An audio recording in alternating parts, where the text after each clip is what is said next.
There is a short scene at the start of an episode of South Park where a young boy walks into a bank, hands over a single $100 check, asks to deposit it, and then watches, in real time, as the teller looks at the screen, looks back at him, and tells him the money is gone. Just like that. One quick sentence. No drama, no build. And in less than a minute of screen time, with one line of dialogue and a kid blinking at a counter, the show somehow captured what most adults had been trying to put into words for an entire year of financial crisis. Tonight on Paper Town, we are going through all of it. South Park's long, strange, sometimes furious, often bizarrely funny war with banks, money, and the entire idea that you can hand a stranger your savings and trust that they will still be there in the morning. So get comfortable, turn the lights down, settle in, we will be here a while. And if you have not subscribed, it really does help us keep making these. So let us start where most people start, because almost everyone in the world who has any cultural memory of South Park's relationship with banking knows this one scene before they know anything else about the episode it comes from. It is in the third episode of the 13th season, an episode called Margaritaville, which aired in the spring of 2009, right at the bottom of the worst recession in living memory. The cold open of that episode follows Stan, the most level-headed of the four main boys, as he walks into a bank carrying a $100 check that his grandmother has given him. He is wearing his ordinary winter clothes. The bank looks like every other small-town bank. Beige carpet, pen on a chain, polite, middle-aged teller behind a wooden counter. Stan does what we have all been told to do at some point. He stands in line, waits his turn, walks up, and asks the teller if he can put the money somewhere safe. The teller cheerfully suggests a money market account. Stan nods. He has no real idea what a money market account is, but he is being polite and he is being responsible. He hands over the check, the teller takes it, types into the computer, watches the screen for a single beat, and then, in a flat conversational tone, tells him that it is gone. Not stolen, not delayed, not transferred. Gone. What makes that scene land, and the reason it became one of the most quoted moments the show ever produced, is that Stan does exactly what an ordinary child would do, which is also exactly what an ordinary adult would do when confronted with the same news at a much larger scale. He asks the teller to repeat it. He asks for clarification.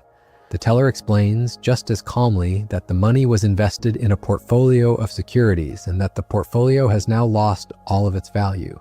Stan does not understand. The teller, with the patient kindness of someone delivering a routine piece of bad news, points to the computer screen, lifts his hands in a small, helpless gesture, and confirms that the money is no longer there. Stan, increasingly upset, says he just deposited it. The teller agrees. Yes, he just did. And then it was just gone. There is no escalation in the teller's voice. There is no fraud. There is no apology that means anything. There's only a calm man pointing at a calm screen and confirming, almost gently, that the system simply ate the money. The reason this scene worked, and the reason people still quote it more than a decade and a half later, has very little to do with whether it was technically accurate to how money market accounts work. It is not, really. Money market accounts are usually quite conservative. The joke is not about that specific product. The joke is about the experience of being a normal person who walks into a financial institution holding something they consider precious, hands it over because they have been told that this is the safe and adult thing to do, and then watches that precious thing evaporate inside a machine that nobody in the room fully understands. The scene is a children's cartoon version of how everyone with a retirement account felt in the autumn of the previous year. The show simply put it in front of a child and let the child react the way that adults were not allowed to react. With confusion, with hurt, and with the very honest question of how on earth this can possibly be considered fine. The structure of the gag, the thing that makes it so endlessly repeatable, is that Stan tries again. He does not give up after the first time. He goes back, he brings a smaller amount of money. The teller, with the same warm and patient demeanor, takes that smaller amount, types something into the computer, looks back, and tells him again that it is gone. Then a third character tries, then someone else. Each time, the same line. Each time, the same calm. Each time, the money goes into the screen and the screen says it is gone. The scene works because it understands, at a level that very few satirical sketches ever reach, that the comedy is not in the explanation. The comedy is in the repetition. The system is not malfunctioning. The system is functioning exactly as it is built to function. The money is supposed to be gone. The money was always going to be gone. The teller is not the villain. The teller is the messenger who has learned to deliver the news with a smile because he has been delivering it all day. To understand why that scene cuts so deeply, you have to go back a little further into the months leading up to the episode's air date. Margaritaville first aired in March of 2009. By that point, the United States had been in a recession for over a year. Major investment banks had collapsed or been absorbed. The federal government had passed an enormous bailout package. People had been watching their pension statements shrink for months. There was a particular kind of national exhaustion. Not anger exactly, not panic, more like the dull, confused exhaustion of being told day after day that you had been doing the right thing and that the right thing had quietly ruined you. The brilliance of the bank scene is that it took that exhaustion and gave it a single image: a boy at a counter, a computer, a man saying it is gone. The episode itself, the part that most people forget because the cold open is so famous, is a much stranger and more ambitious piece of television. The town of South Park reacts to the recession in the way real American towns sometimes react to real downturns, which is to say, in the way they react to a religious crisis. Randy Marsh, Stan's father, who is the show's recurring vehicle for every fad and panic and overcorrection the adult world generates, decides that the recession is a punishment delivered by an angry deity called the economy. He concludes that the economy must be appeased. He begins to dress in plain robes, ride a donkey, eat a simple diet, and preach restraint. He gathers a small group of followers. They start to look, very deliberately, like an early Christian sect. The color palette of the town shifts as more and more characters give up their televisions, their cars, their luxuries, and join Randy in his quest to make the economy forgive them. That sounds, in the description, like an obvious satirical joke. It is. But the show is not content to leave it at the joke. It pushes the metaphor further than it needs to.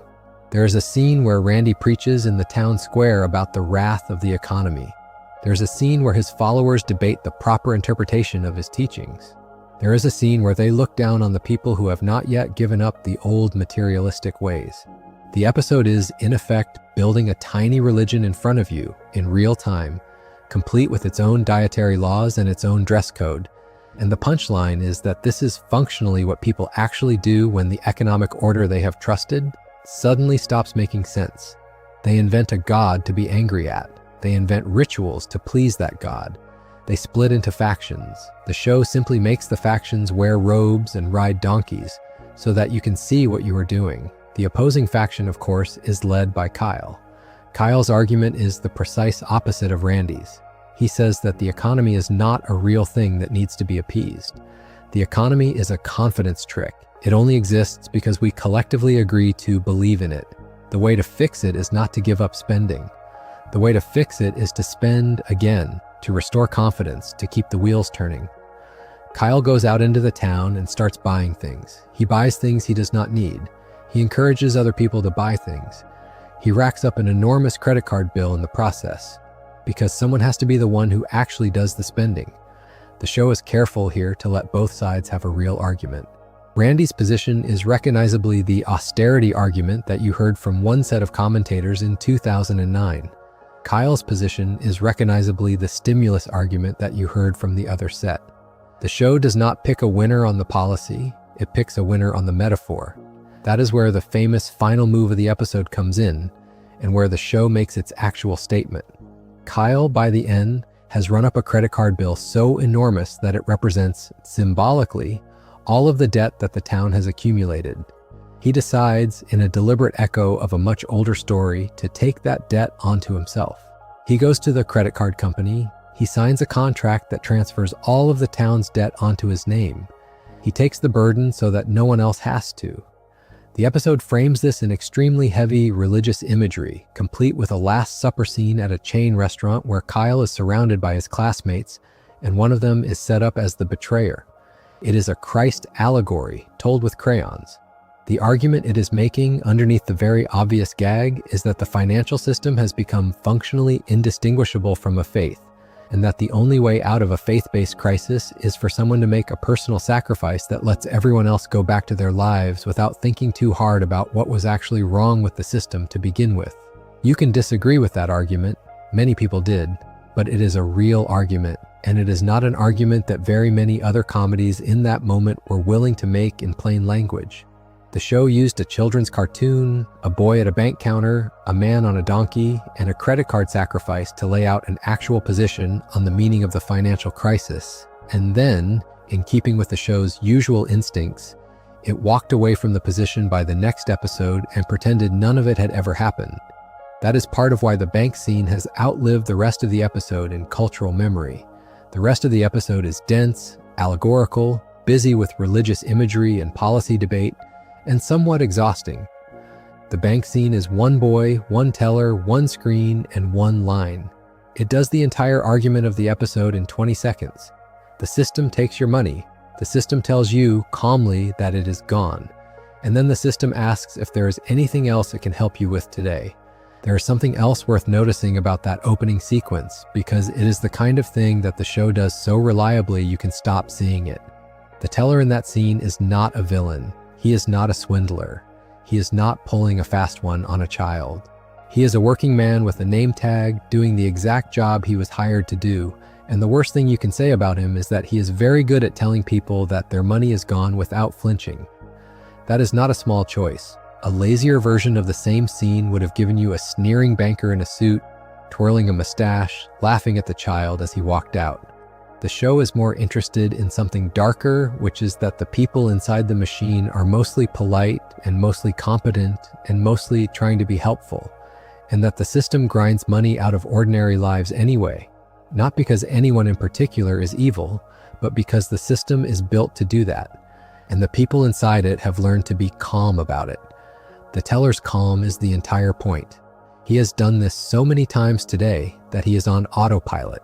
He is the human face of a process that does not have a human face.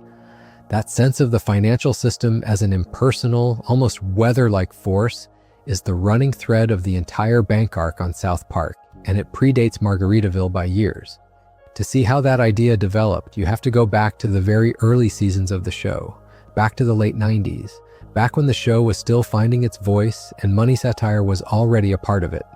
In the fourth season, in an episode called Tooth Fairy Tats 2000, the show takes a small premise, the fact that the Tooth Fairy leaves money under pillows, and turns it into a black market scheme. Cartman realizes that there is no quality control at the Tooth Fairy end of the transaction. The fairy does not check whether the teeth she finds under pillows actually came from the children whose pillows they were under. So Cartman, being Cartman, starts collecting teeth in bulk. He puts them under his pillow in shifts. He recruits other children to do the same. He builds, in the space of about 20 minutes of screen time, a small criminal enterprise that exists entirely to extract money from a system that nobody had previously thought of as a system. The Tooth Fairy is not a bank, but the joke is exactly the same kind of joke that the show would tell, more famously, about banks a decade later. There is a process. The process moves money. If you are paying attention, you can stand in the middle of the flow and divert some of it into your own pocket. And nobody upstream of you will ever notice because the process is too big and too automated to care about you specifically. Cartman is the show's purest and longest running illustration of this principle. From the very beginning of the show, he is presented as a small child with a clear and uncomplicated understanding of how money works, which is that money is the thing you take from other people and that other people are mostly distractions standing in the way of you taking it. The first season of South Park is barely interested in money as a theme. The second and third seasons start to flirt with it. By the time you get to Cartman's Silly Hate Crime 2000 or to the moment in season 5 where Cartman discovers that you can sell almost anything if you are willing to be cruel enough about it, the show has settled into a position. Cartman is not a banker. He is the moral structure of banking, rendered as a child. He sees opportunities. He calculates. He does not feel guilt. He does not feel restraint. When other people lose money on his schemes, he does not consider their losses to be his responsibility. That is not banker behavior exactly. It is the behavior of every fictional financier who has ever been written into a satire. The show simply put it inside an 8-year-old with a hat. There are dozens of Cartman get-rich schemes scattered across the run of the show, and most of them are funny in their own right. But the reason they matter for this discussion is that they form a quiet, running commentary on what the show thinks about how money actually moves. In one early episode, he runs a religion. In another, he runs a boy band. In another, he goes door to door selling a product whose ingredients he refuses to disclose. In another, he sets up an enterprise that he calls a charity, but that is mostly a vehicle for him to live a certain kind of life. The pattern is always the same. There is a real need somewhere in the marketplace. There is a real desire somewhere in the marketplace. Cartman positions himself in between the two and takes a cut. Then he spends the cut on something he wanted personally, usually a meal or a toy or a small piece of cruelty, directed at someone he does not like, and then he moves on to the next scheme. The show is not saying that all entrepreneurs are Cartman. The show is saying that the structure of entrepreneurship, when stripped of every restraint and every consequence, looks like Cartman, and that there is no obvious internal mechanism in the structure itself that prevents it from looking like Cartman. The restraints have to come from outside. This is why it matters that Stan, not Cartman, is the boy in the bank in Margaritaville. Stan is, by the structure of the show, the most ordinary of the four boys. He is the audience point of view. He is the one who tries to be reasonable. He is the one who is most easily disappointed when reasonable behavior does not produce reasonable results. If Cartman had been the boy at the bank counter, the scene would have been about Cartman's anger and Cartman's revenge. The scene would have escalated. There would have been a payoff. The system would have lost. Instead, the show gives that scene to Stan, who has no leverage and no recourse and no special talents, and no ability to make anyone in the bank care that his money is gone. Stan is the audience. Stan is you. The system does not lose to Stan because the system never loses to Stan. The system tells Stan with a small, kind smile that it is gone, and Stan walks out into the parking lot a slightly poorer person than he was when he walked in, and life continues. There is a much older bank moment in the show's run that is worth mentioning briefly, not because it is as famous as the Margaritaville cold open, but because it shows how long the show has been thinking about this stuff. In the very first season, in an episode that aired in the late winter of 1998, Cartman's mother appears on a daytime talk show. Money is not the center of that episode, but the way that money is treated in it as something that the talk show ecosystem will hand out in exchange for the right kind of confession is one of the show's first clear gestures toward an idea that it will keep returning to for the next 30 years. There is a market for almost everything. There is a price for almost everything. The respectable parts of the financial system look very different from the disreputable parts, but at the level of underlying mechanism, they are doing the same thing. They are matching people who have something they will trade with people who have something they will pay for it, and they are taking a small fee for facilitating the match. A bank is doing that. A talk show is doing that. A casino is doing that. A church sometimes is doing that. The show will not let you forget the equivalence. The film version of South Park, which came out in 1999, is largely not about banks at all. It is about parents and war and censorship and the kind of small cultural irritation that, in the film's framing, somehow escalates into an international incident. But the film is also, very quietly, about money. There is an entire subplot involving a corporate sponsor of the war effort. There is a recurring joke about how the conflict will be very good for certain industries. There is an awareness sitting underneath the main story that the parents who are calling for the war and the corporations who are profiting from the war are not coincidentally aligned. The film does not lecture you about this, it just keeps showing it to you in the background. By the time the credits roll, you have absorbed the idea that someone is making money off the chaos, and that this someone is not the parents and not the children and not even the politicians, but a third party that has positioned itself to benefit from any outcome at all. If you keep watching forward through the early 2000s, the show develops this theme through several different angles. There is a long arc scattered across several episodes about the way that television itself is a financial machine. There is the cable company, there are recurring jokes about advertising, there is the introduction of characters who exist primarily to deliver corporate messaging in absurd voices. There is the moment, very early in the show's life, when the network itself becomes the subject of the joke, when Comedy Central is gently and then less gently mocked for the kind of programming decisions that produce shows like South Park in the first place. The show is, throughout this period, learning how to think about money not as an event that happens to characters, but as a structure that shapes the world the characters live in. By the time you get to the late 2000s and the financial crisis, the show has been doing this kind of structural thinking for years, and Margaritaville is the moment when all of that structural thinking suddenly aligns with a national mood that is finally ready to hear it. You can see this most clearly in the way the show handled gentrification in the years after Margaritaville. In the 19th season, which aired in the autumn of 2015, and in the background of the seasons that followed, there is an extended arc in which a new development is built in South Park. The development is given a fashionable name. It is marketed with the precise vocabulary of urban renewal, with talk of mixed-use buildings and walkable streets and curated retail. A high-end grocery store opens. Lifestyle brands move in. The development is portrayed as objectively better-looking, cleaner, and more pleasant than the existing town.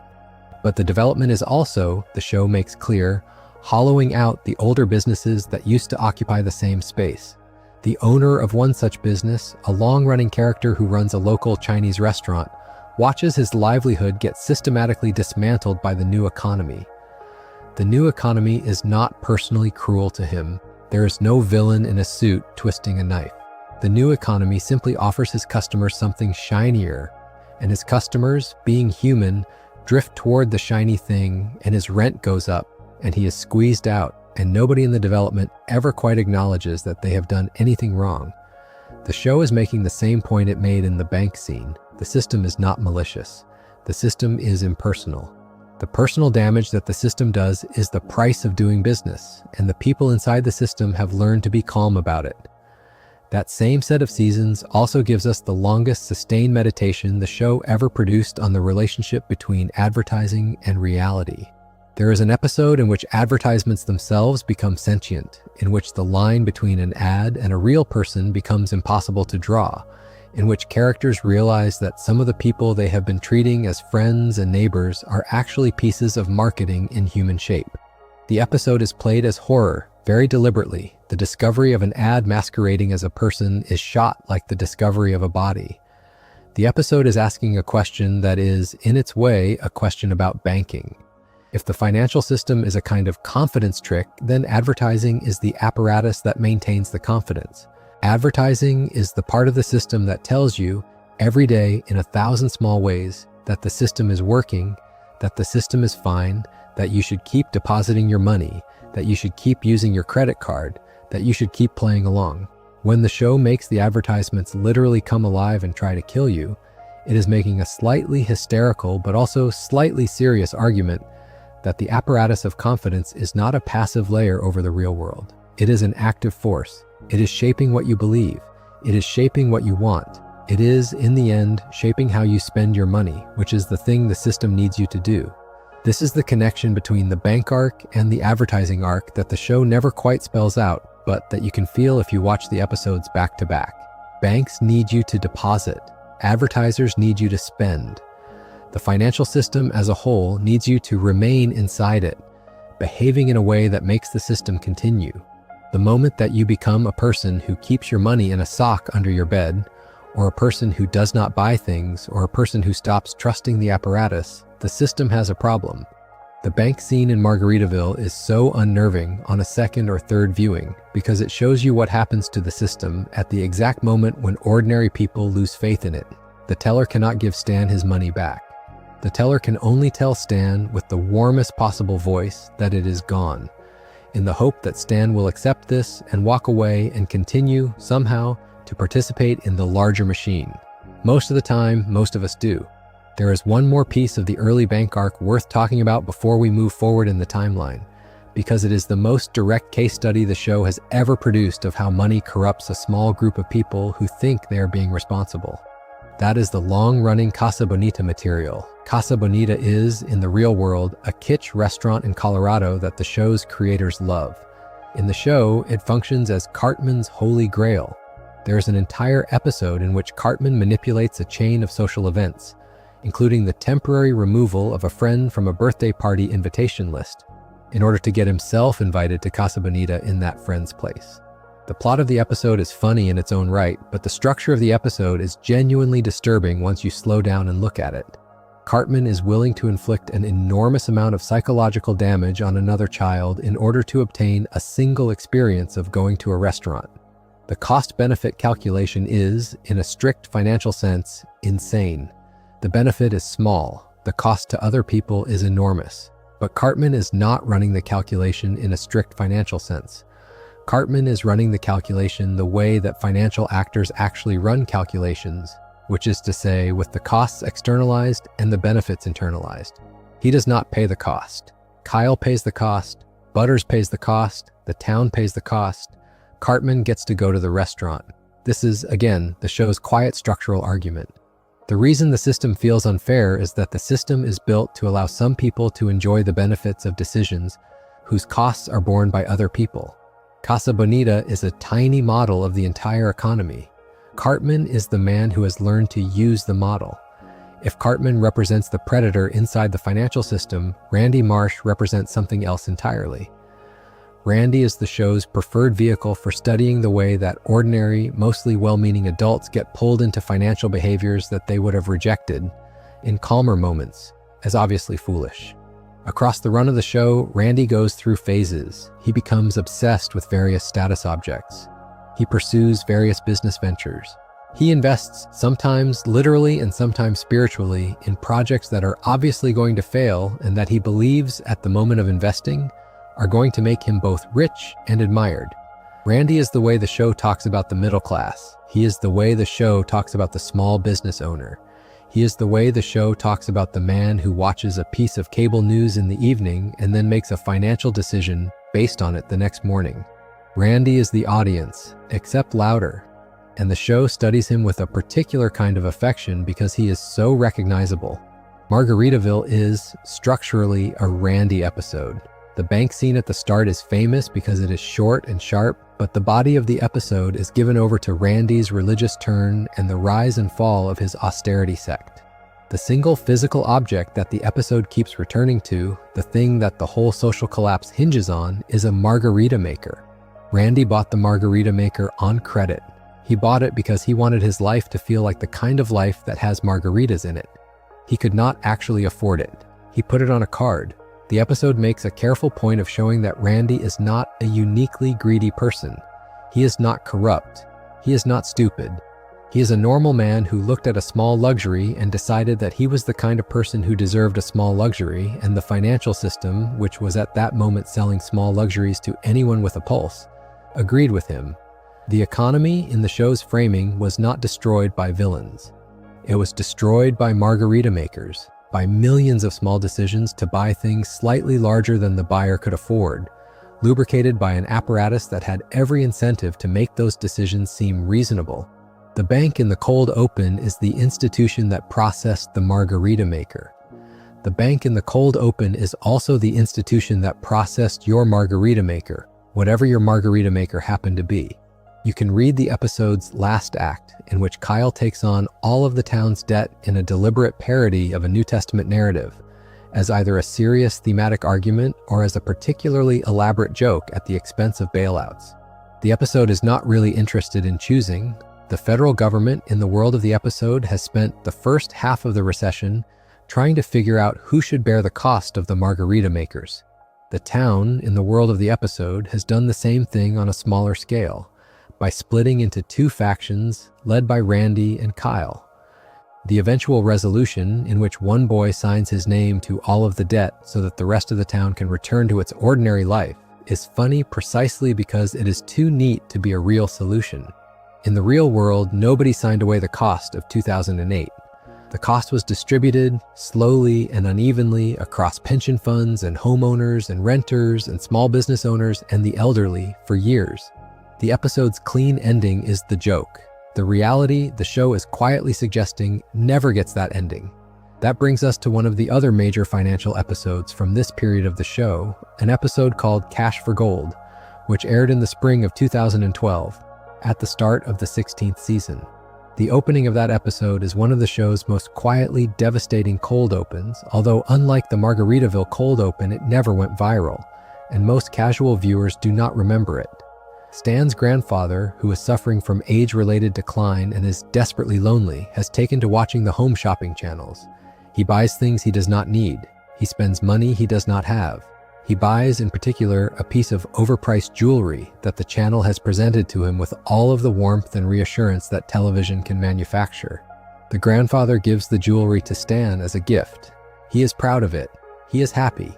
The transaction has filled some emotional hole that the grandfather did not have any other way of filling. The show is, again, not interested in painting the grandfather as foolish. The grandfather is lonely and old, and the apparatus has found him. That is the whole point. What follows in the episode is, in its way, the show's most direct attempt to follow the money. Stan, distressed that his grandfather is being systematically robbed by the home shopping channels, decides to track the jewelry back to its source. He wants to know where it comes from. He wants to know what it actually costs. He wants to know who is profiting from his grandfather's loneliness. The episode takes the audience in a series of escalating reveals through the actual supply chain of cheap jewelry. We see the cash for gold operation that takes valuable jewelry from sellers at very low prices. We see the wholesalers, we see the manufacturers. We see, eventually, the chain that connects a confused elderly person watching television in Colorado to a small piece of metal that has traveled around the world several times for the purpose of generating a margin at every step. By the end of the episode, the supply chain has been laid out. The show has done the homework. The show has shown you how a piece of overpriced jewelry comes to exist, and the show has shown you who, at each step, benefits.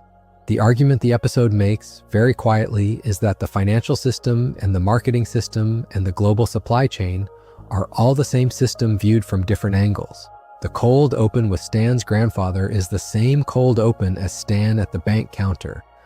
Both scenes show an ordinary person handing over money in good faith to a system that calmly takes it and gives them, in return, something that is worth far less than they paid. In Margaritaville, the something is the promise of safety. In Cash for Gold, the something is a small, worthless gem. The mechanism is the same. The emotional content is the same. The show is making the same argument it has been making for years. The system is bigger than any individual transaction. The system has built-in expectations of profit at every step. The system relies on the trust and loneliness and ordinary decency of the people who participate in it, and the system does not, on its own, reward that trust. The episode also gives us one of the show's most direct moral statements, which is unusual because the show is normally allergic to direct moral statements. By the end of Cash for Gold, Stan has tracked the supply chain down to a single point of leverage and has tried to disrupt it. He has tried to shame the people running each part of the operation. He has tried to use moral pressure to make them stop. They do not stop. The show is unsentimental about this. The people in each part of the supply chain are not particularly worse than anyone else. They are just doing the job that is in front of them. The supply chain continues. The episode ends, more or less, with the system intact, because the system is not held together by any one person's choice. It is held together by the cumulative weight of millions of choices, all of them small, all of them defensible in isolation, and the only way to disrupt it is to convince an enormous number of people simultaneously to do something other than what they were going to do anyway. The bank scene in Margaritaville is the same point in a tighter package. The teller does not stop. The system does not stop. The boy walks out into the parking lot. If you watch the 15th season of the show, which aired in the year before Cash for Gold, you start to see that the writers were, during this stretch, on a sustained run of thinking about money and exploitation. That season produced an episode called Crack Baby Athletic Association, which is one of the most pointed pieces of satire the show has ever produced. The premise is that Cartman has discovered, in a particularly dark way, that there is a market for the labor of athletes who do not have to be paid. He builds a fake league. The league exists in its narrative function to mock the structure of the major American college sports system, which at the time of the episode was generating enormous amounts of money for universities and broadcast networks, while paying its actual players nothing. Cartman, in the episode, walks through the steps. He realizes that the players cannot be paid. He realizes that the players can be sold, in effect, as content. He realizes that the people sitting on top of the structure can wear suits and feel respectable, and convince themselves that they are running a system that is fundamentally fair because the players have, in some technical sense, agreed to participate. The episode is structurally a Margaritaville episode in a different costume. The system is taking value from people who do not have very much and converting that value into wealth for people who have rather more, and the people on top of the system have learned to be calm about it. The episode's most quoted scene is a meeting between Cartman and the executives who actually run the existing system. Cartman, in his own 10-year-old way, lays out his business plan, and the executives nod along and recognize their own model. The joke is that there is no real difference between Cartman's fake league and the actual league he is parodying. The show is not making a coded suggestion. The show is not being subtle. The show is naming the system out loud and pointing at it and laughing at how brazen it is. And the system in the show, as in real life, mostly continues. There is something interesting about the way these episodes, taken together, gradually shift the show's center of gravity. In the earlier seasons, the show used Cartman as a vehicle for jokes about cruelty. By the time you get to the 15th season, the show is using Cartman as a vehicle for jokes about the kind of cruelty that is built into ordinary economic structures and that nobody is allowed to call cruelty in polite company. Cartman has not changed. The show's understanding of what Cartman represents has changed. A few months later, in the same season, the show aired an episode called 1%. The episode is, in form, a Cartman episode. The premise is that Cartman has personally dragged down the entire school's physical fitness scores, with the result that the school as a whole is now classified as physically substandard. Cartman, the 1%, is bringing everyone else down. The school institutes mandatory exercise programs to fix the problem. Cartman becomes the target of the rest of the student body's resentment. The premise is, on the surface, a fairly standard piece of South Park structural mockery, but the episode aired in the autumn of 2011, which was exactly the moment that the Occupy Wall Street protests were peaking in the United States, and the show, with its usual instinct for the cultural moment, was making a very pointed inversion. In the real world, the 1% was being used as a label for the very wealthy, who were accused of dragging the rest of the country down through their disproportionate hoarding of wealth. In the episode, the 1% is a single, small, fat 10-year-old whose physical performance is dragging down the school average. The show is not really arguing that the real 1% are like Cartman or that Cartman is like the real 1%. The show is using the structure of the language, the way that statistical categories become moral categories, to study how a number can become an identity and how an identity can become a target. The episode is, in places, sympathetic to Cartman in a way the show is not usually sympathetic to him. There are scenes in which his fellow students harass him, in which his teachers fail to defend him, in which he is treated as a problem to be solved rather than a person to be understood. The argument the show is quietly making is that the rhetoric of statistical outliers, when applied to actual human beings, gets dark very quickly. The Occupy protests were, in part, an argument that a particular statistical category had become a moral category, and that this was justified by the harm being done. The episode is, in its own way, arguing that the move from statistic to moral category is always dangerous, regardless of who is doing it, because the human being who happens to occupy the statistical category is always going to be a more complicated person than the statistic suggests. You can disagree with this argument. Many of the show's critics did, but it is, again, a real argument, and it is the kind of argument that very few comedies in 2011 were willing to make. The 15th season, together with the early part of the 16th that produced Cash for Gold, forms the show's clearest statement of its developed position on money. The combination of Margaritaville from a couple of years earlier, Crack Baby Athletic Association, 1%, and Cash for Gold from just after, adds up to a roughly coherent thesis. The thesis is something like this: the financial system, broadly defined, is a structure that produces predictable patterns of harm, and the harm falls disproportionately on people who lack the information or the power to protect themselves. The people who run the system are mostly not personally cruel, but the system is built in such a way that personal cruelty is not required for the harm to happen. The categories we use to talk about the system, including statistical categories, religious categories, and moral categories, can be turned against individual people in ways that are themselves harmful. The right response to all of this is, in the show's view, not to invent new villains, but to look honestly at the structure and to refuse to pretend that it is fine. That is more or less what the bank scene in Margaritaville is doing. It is refusing to pretend that it is fine. The next major bank moment in the show's run comes a couple of years later in the 17th season in a small but very telling subplot about a cable company. The episode, which is mostly about a different topic entirely, includes a recurring gag in which Randy Marsh attempts to cancel his cable subscription. The cable company's employees, who are presented as hooded and ritualistic and faintly supernatural, refuse to allow the cancellation to happen. They appear in Randy's house unannounced. They prevent him from making the phone call. They use psychological pressure, emotional manipulation, and, when necessary, physical intimidation to keep him as a customer. The joke is that the experience of canceling a cable subscription in the actual world that the audience was living in was already so unpleasant that it could be presented as a horror sequence without much exaggeration. The cable company in the episode is a financial institution by another name. It is taking money from Randy every month. It is offering in return a service that he no longer wants. It is using every available structural tool to ensure that he cannot stop the transactions. The bank in Margaritaville told him the money was gone. The cable company in this episode tells him, much more directly, that the money is going to keep being taken. The reason this scene works as a bank story, even though it does not have a bank in it, is that it shows the same fundamental structural feature that the Margaritaville cold open shows. There is a process. The process moves money. The individual person standing in front of the process has very little leverage. The people running the process are, at the surface level, perfectly polite. The system as a whole, however, is built to extract value from the individual person, and the politeness of the surface is part of the extraction mechanism.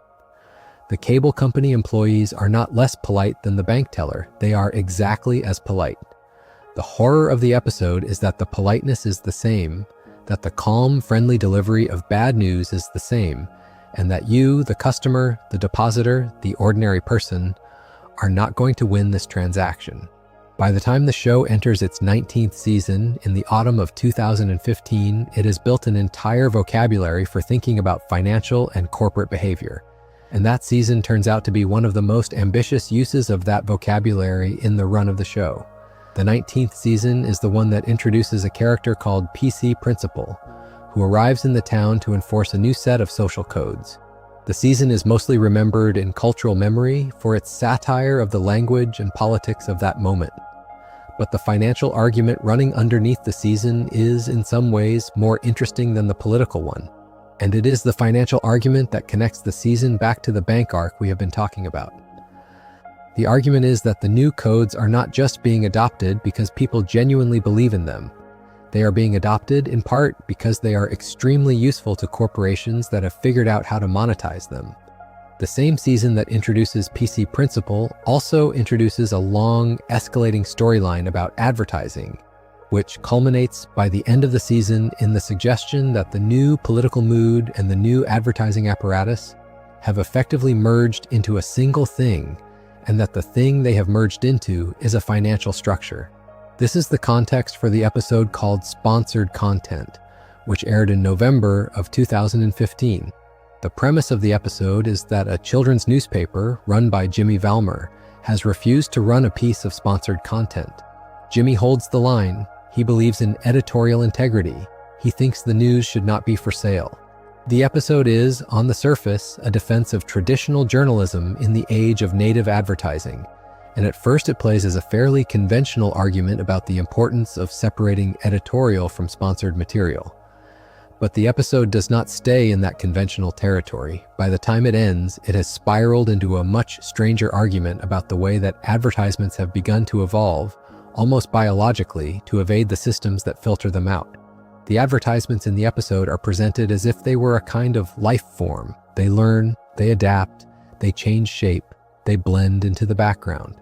The financial pressure for advertising to reach audiences has, in the show's framing, created an evolutionary process that has produced advertisements indistinguishable from people. The episode is making the same point that the bank scene in Margaritaville makes, but from the other side. In Margaritaville, the system is taking your money. In sponsored content, the system is taking your attention and converting that attention into money on the back end. The mechanism is different. The structure is the same. This advertising thread runs through the entire 19th season and reaches its full development in the episodes called Truth and Advertising and PC Principal Final Justice, which aired in the closing weeks of the season.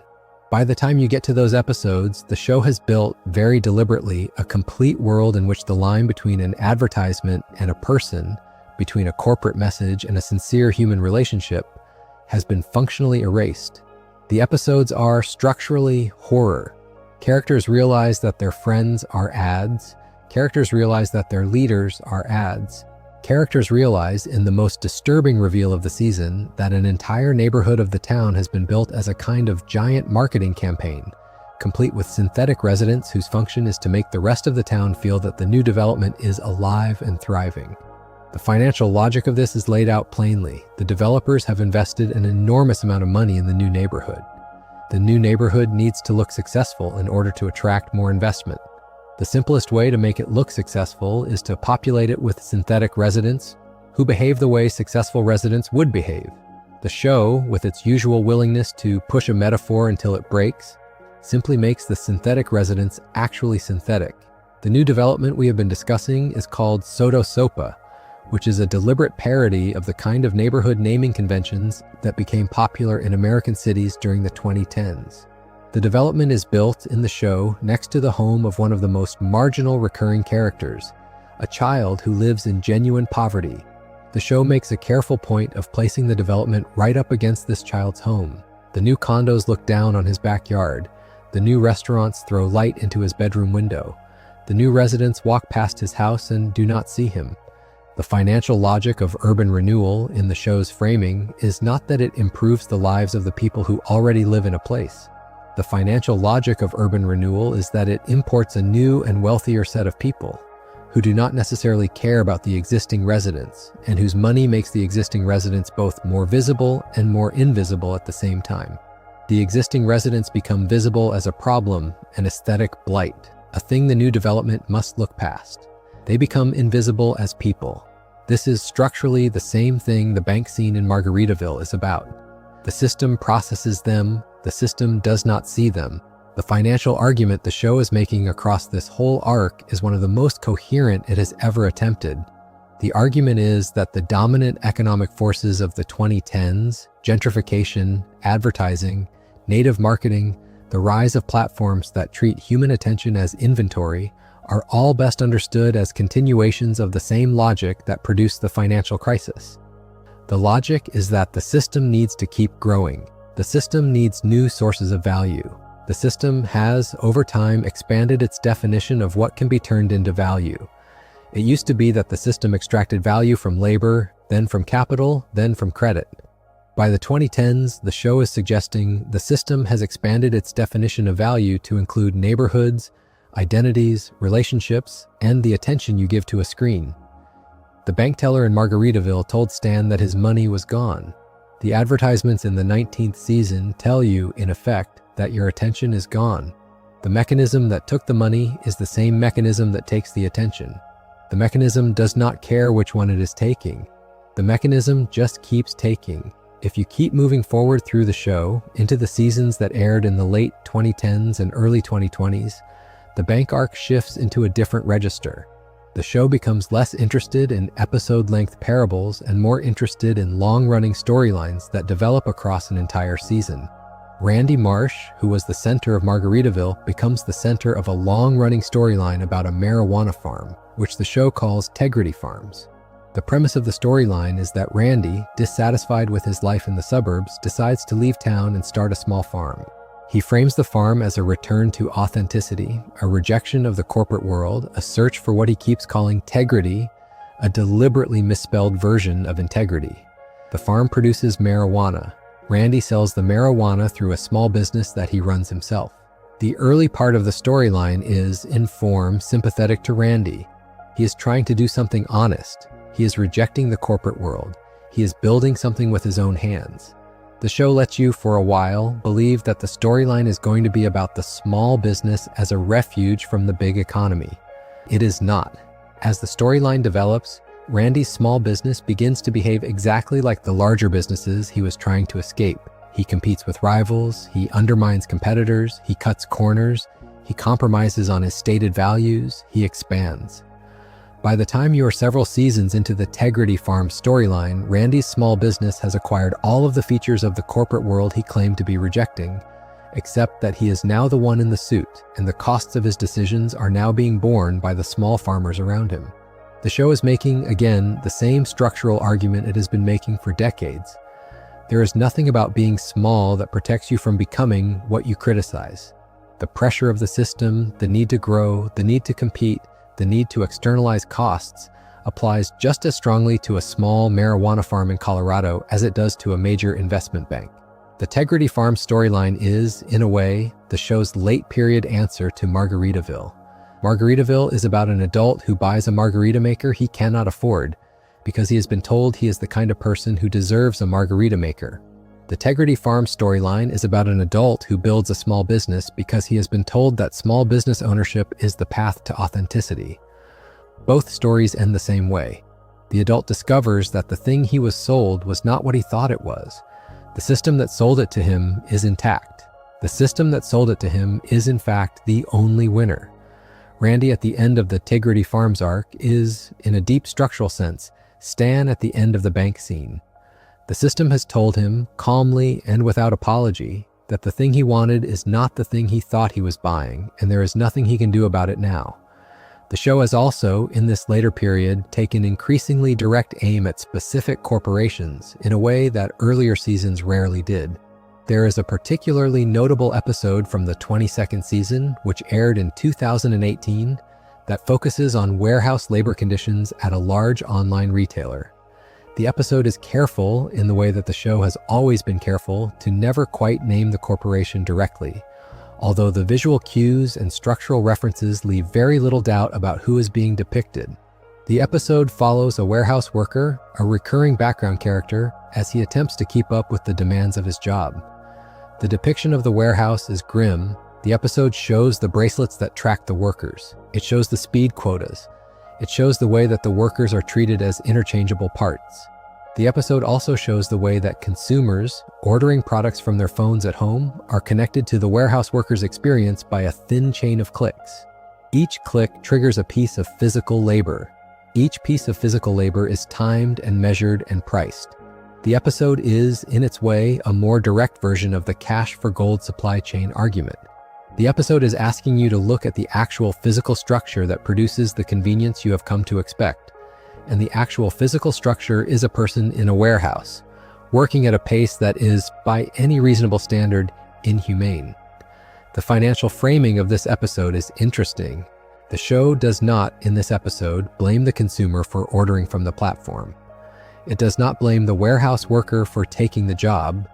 It blames, very specifically, the structure that has been built to extract value from the gap between the two of them. The platform's profit, in the show's framing, is the gap between what the consumer is willing to pay and what the worker is willing to accept. The platform has, over time, become extremely good at widening that gap. The platform has, in effect, become a particularly efficient version of the bank in Margaritaville, except that instead of taking your $100 and telling you it is gone, the platform is taking value from a transaction that you did not even know was a transaction. You did not know, when you placed the order, that you were buying time from someone in a warehouse. The platform did not tell you. The platform is not going to tell you. The financial logic of the platform requires that you not know. It is worth pausing here, in the middle of this larger arc, to look at how the show has handled the financial implications of its own production over the years. Because the show is, among many other things, a financial institution in its own right. The creators of the show signed a series of high-profile deals with their distributor over the years. Each of those deals shaped, in ways that the show sometimes acknowledged on screen and sometimes did not, the kinds of episodes the show could make and the kinds of risks it could take. In the early years, the show was a Comedy Central property with all of the constraints that came with that arrangement. Later, the show entered into a much larger streaming agreement, which restructured the way episodes and specials were produced and released. The show has periodically made jokes about this. There are episodes that gesture toward the streaming wars. There are episodes that include unflattering portrayals of executive culture. There is a particular streak in the late seasons in which the show appears, very deliberately, to be examining the kind of corporate structure that is now its own home. The show is, in effect, a company looking at the companies it lives inside, and trying to remain honest about that fact while also benefiting from it. This is one of the show's most consistent ironies, and it is an irony the show is fully aware of. The same show that made the Margaritaville cold open, the same show that argued for years that the financial system is built to extract value from ordinary people, is also itself a long-running profit center for an enormous corporate parent. The bank in Margaritaville and the network that produced Margaritaville are not structurally very different things. They are both large institutions that take in money from many small sources, transform that money in various ways, and produce a stream of profit for a small number of beneficiaries. The show has never pretended otherwise. The show's response to this irony has not been to disown it. The show's response has been to keep making the show and to occasionally point at itself, and to let the audience draw whatever conclusions they want. That is, in a way, the same response that the bank teller in Margaritaville gives Stan. The teller does not pretend that the system is just. The teller simply continues to work inside the system and to deliver the news that the system has produced with as much grace and warmth as the system will allow. The show's pandemic-era specials, which aired in the autumn and winter of 2020 and through the following years, are an interesting late case study of all of these themes operating at once. The first pandemic special, which was an hour-long episode released in the autumn of 2020, is largely concerned with the social and political collapse of the early pandemic period, but it has, underneath the surface plot, a quiet running argument about money.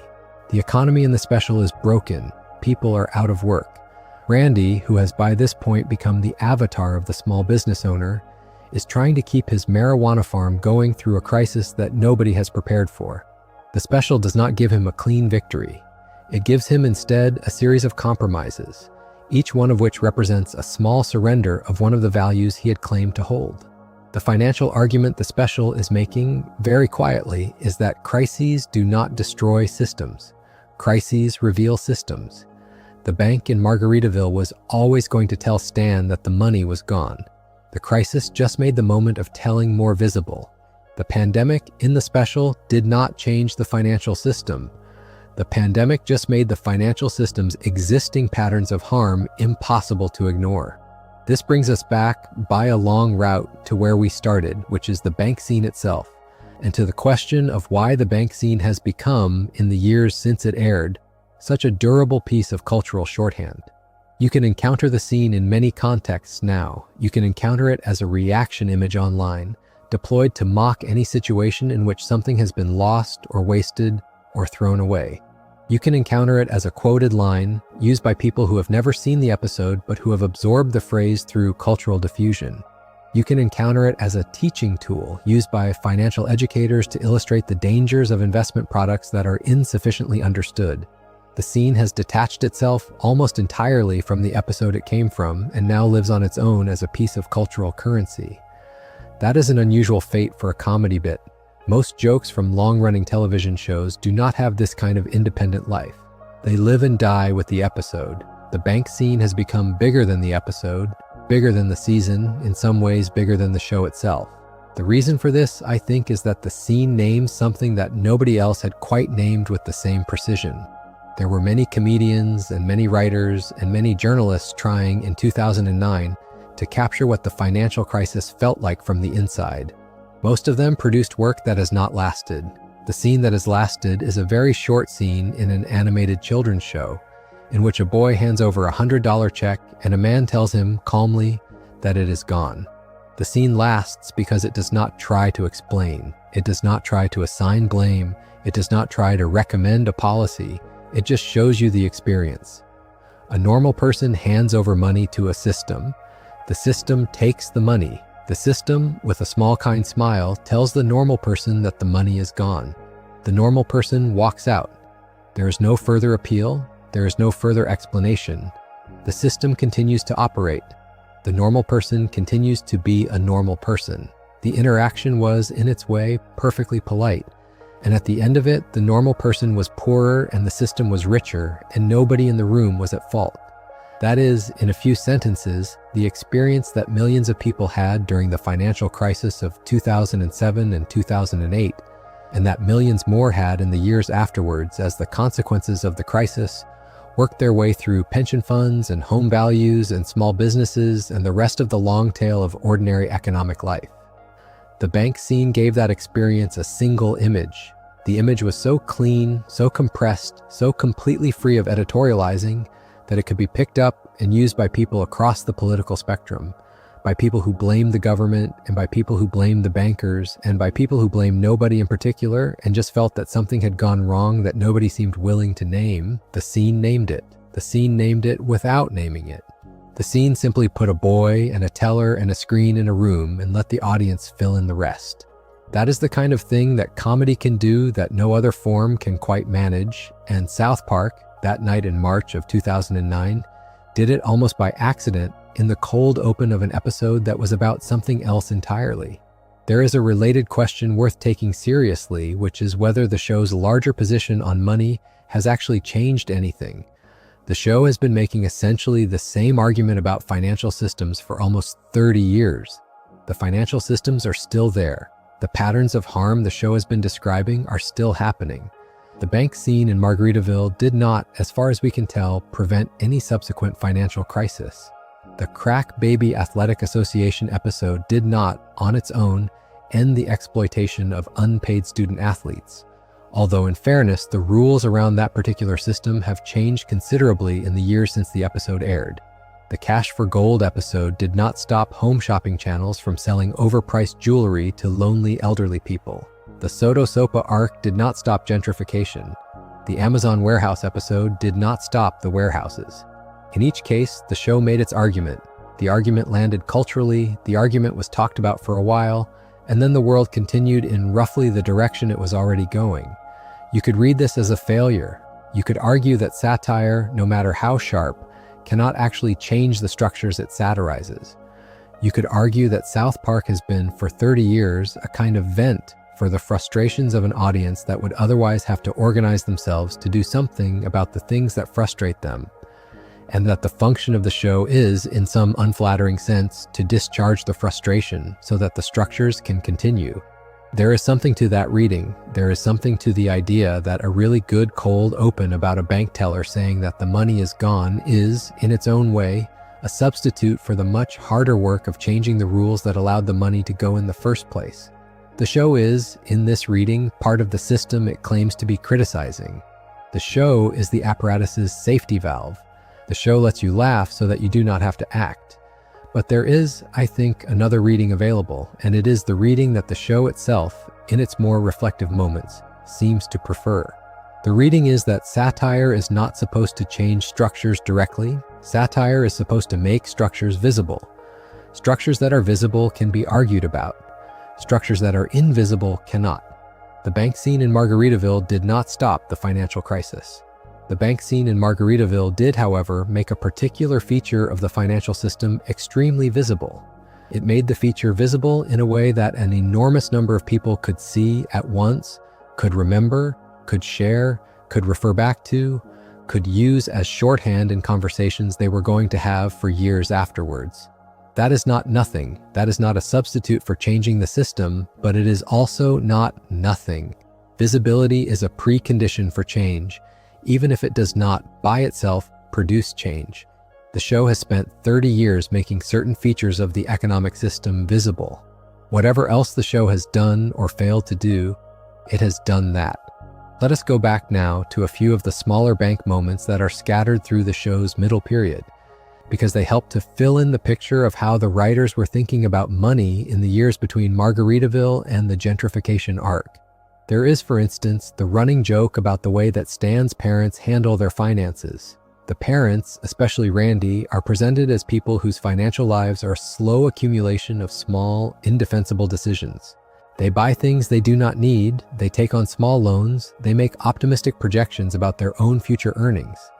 They are not, in any individual moment, behaving irresponsibly. They are, in aggregate, behaving in a way that any cold-blooded actuary would recognize as a slow march toward financial trouble.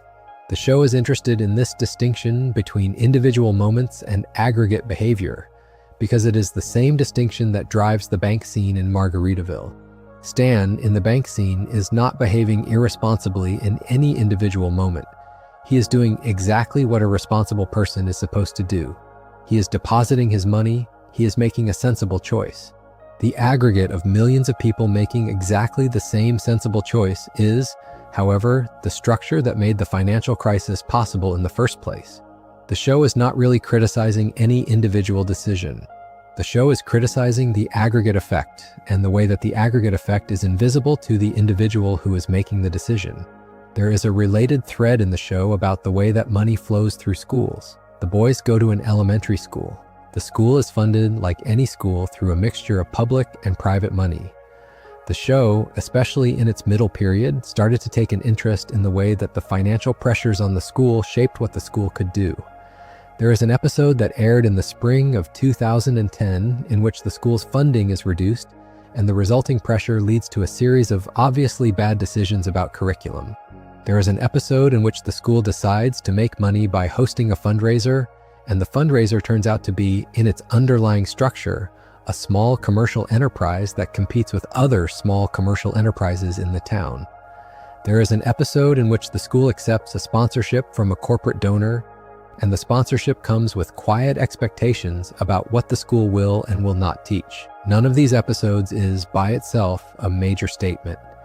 Taken together, they constitute a quiet running argument about how financial pressure changes institutions, and how the institutions that we trust to be insulated from financial pressure, schools and hospitals and government agencies, are not actually insulated at all. That is, again, the same argument that the bank scene in Margaritaville is making. The bank, the institution that you trust to hold your money, is not actually a neutral container for your money. The bank is a financial actor with its own incentives. The bank's incentives are not, in any meaningful sense, aligned with your incentives. The bank is going to do, with your money, whatever the bank thinks is going to make the bank money. If those decisions work out well for you, the bank will take a small fee for managing the process. If those decisions work out badly for you, the bank will, with a small, kind smile, tell you that the money is gone. The bank's structural position is not changed by the bank teller's politeness. The teller's politeness is part of the bank's marketing, just as much as the bank's marble counter and the bank's name in tall letters above the door. The whole apparatus of the bank, the whole physical architecture, the whole tone of voice, is designed to make you feel that the bank is on your side. The bank is not necessarily on your side. The bank is on its own side. The show, with its usual instinct for cutting through tone, simply makes the teller say the line in his usual warm voice and lets you draw the conclusion. You see this same instinct at work in the show's treatment of the boys' parents as economic actors. The parents are, throughout the run of the show, mostly trying to do the right thing. They are mostly trying to provide for their children. They are mostly trying to behave according to whatever set of social and economic expectations are currently in fashion. The show is, on the whole, generous to them about this. The show does not present them as villains. The show presents them as people who have been handed a script and who are trying to perform the script as well as they can, even when the script makes no sense. The script in 2009 said that you were supposed to put your money in a money market account. Stan, who is a child, was trying to perform that script. The bank, which was part of the apparatus that wrote the script, was the institution that revealed, in a single sentence, that the script had been writing him toward a particular outcome all along. The script was never neutral. The script was a financial instrument. The bank teller, in delivering his line, was telling Stan that the financial instrument had completed its function. There is a particularly sharp, small moment in the show's later seasons that has, I think, gone underappreciated, in which Cartman attempts to make money by mimicking the style and the language of contemporary technology startups. He pitches a product. He uses the vocabulary. He wears, in some sense, the costume. The episode does not last long, and the bit is not the center of the episode, but the bit is the show's quietest and sharpest acknowledgement of how the language of finance had changed by the second decade of the 21st century. The bank in Margaritaville used the language of money market accounts, of portfolios, of investments. By the time you get to the later seasons, the show has noticed that this language has been replaced, in many parts of the economy, by the language of platforms, of disruption, of scale. The bit with Cartman is the show's way of pointing out that the underlying mechanism has not changed. The vocabulary has changed. The marble counters have been replaced by laptops. The bank teller has been replaced by a founder in a hoodie. But the structural relationship is the same. There is a person handing over value. There is an institution taking the value. There is somewhere downstream a moment when the institution turns to the person and tells them, with a small kind smile, that the value is gone. It is, I think, worth taking some time to talk about the role of children in this entire arc, because the show's choice to keep using children as the lens for these stories is not a coincidence. The boys are eternally 10 years old. They have been 10 years old for almost 30 years. They will, in all likelihood, be 10 years old for as long as the show continues to be produced. There is a reason that the bank scene in Margaritaville is about a boy and not about an adult. There is a reason that the Casa Bonita episode is about a boy and not about an adult. There is a reason that Cartman's various financial schemes are run by a child and not by a businessman. The reason is that children, in the show's framing, occupy a particular structural position that adults do not. Children are inside the financial system in the sense that money is constantly being taken from them or paid out to them or managed on their behalf, but they have no real ability to understand the system or to change it. Children are pure recipients of financial structure. Children are what adults look like once the apparatus has removed all of their leverage. This is why the bank scene works as well as it does, and it is also why the show keeps returning to these themes through the boys rather than through the adults. The boys are, in the show's view, the ideal audience for a satire of the financial system, because the boys are the people who have the least ability to do anything about it. Adults in the show can be portrayed as foolish or greedy or naive. Children in the show can be portrayed as the people the foolishness or greed or naivete of adults is actually being done to. Stan at the bank counter is not a foolish person. Stan at the bank counter is the person whose $100 has been spent by adults who were, themselves, being foolish or greedy or naive. The boy is the inheritor of every bad financial decision the apparatus has made on his behalf. The boy is the person who, eventually, has to walk out of the bank with nothing. The show is not telling you that children are wiser than adults. The show is telling you that children are, structurally, the victims of decisions made by adults, and that the financial system is one of the largest of those decisions. This is also why the show's various adult financial avatars, Randy and the cable company employees, and the Home Shopping Channel hosts and the executives of the Fake League and Crack Baby Athletic Association, are presented the way they are. They are not individually the villains of the show. They are individually the people who have decided to position themselves on a particular side of the apparatus, so that the apparatus's harm flows away from them and towards someone else. Randy in Margaritaville bought a margarita maker he could not afford, and the harm of that decision flowed downstream to his family, to his town, to the boy who eventually walked into the bank with a $100 check. The cable company employees in the cable company episodes have decided to be the people who deliver the bad news rather than the people who receive it. The Home Shopping Channel hosts in Cash for Gold have decided to be the people who profit from elderly loneliness rather than the people who suffer from it. None of these characters on their own is the cause of the system. All of them, taken together, are the working face of the system. The system is what they are doing. There is one more piece of context worth laying out before we look at the show's most recent statements about money, which is the way the show has handled the long-running character of Tweek's parents. Tweek's parents own a small coffee shop. The coffee shop is one of the show's longest-running pieces of background scenery. Throughout the run of the show, the coffee shop has occasionally come to the foreground, and when it has, the show has used the coffee shop to make small, careful points about the way that small businesses survive or fail in a particular kind of economic environment.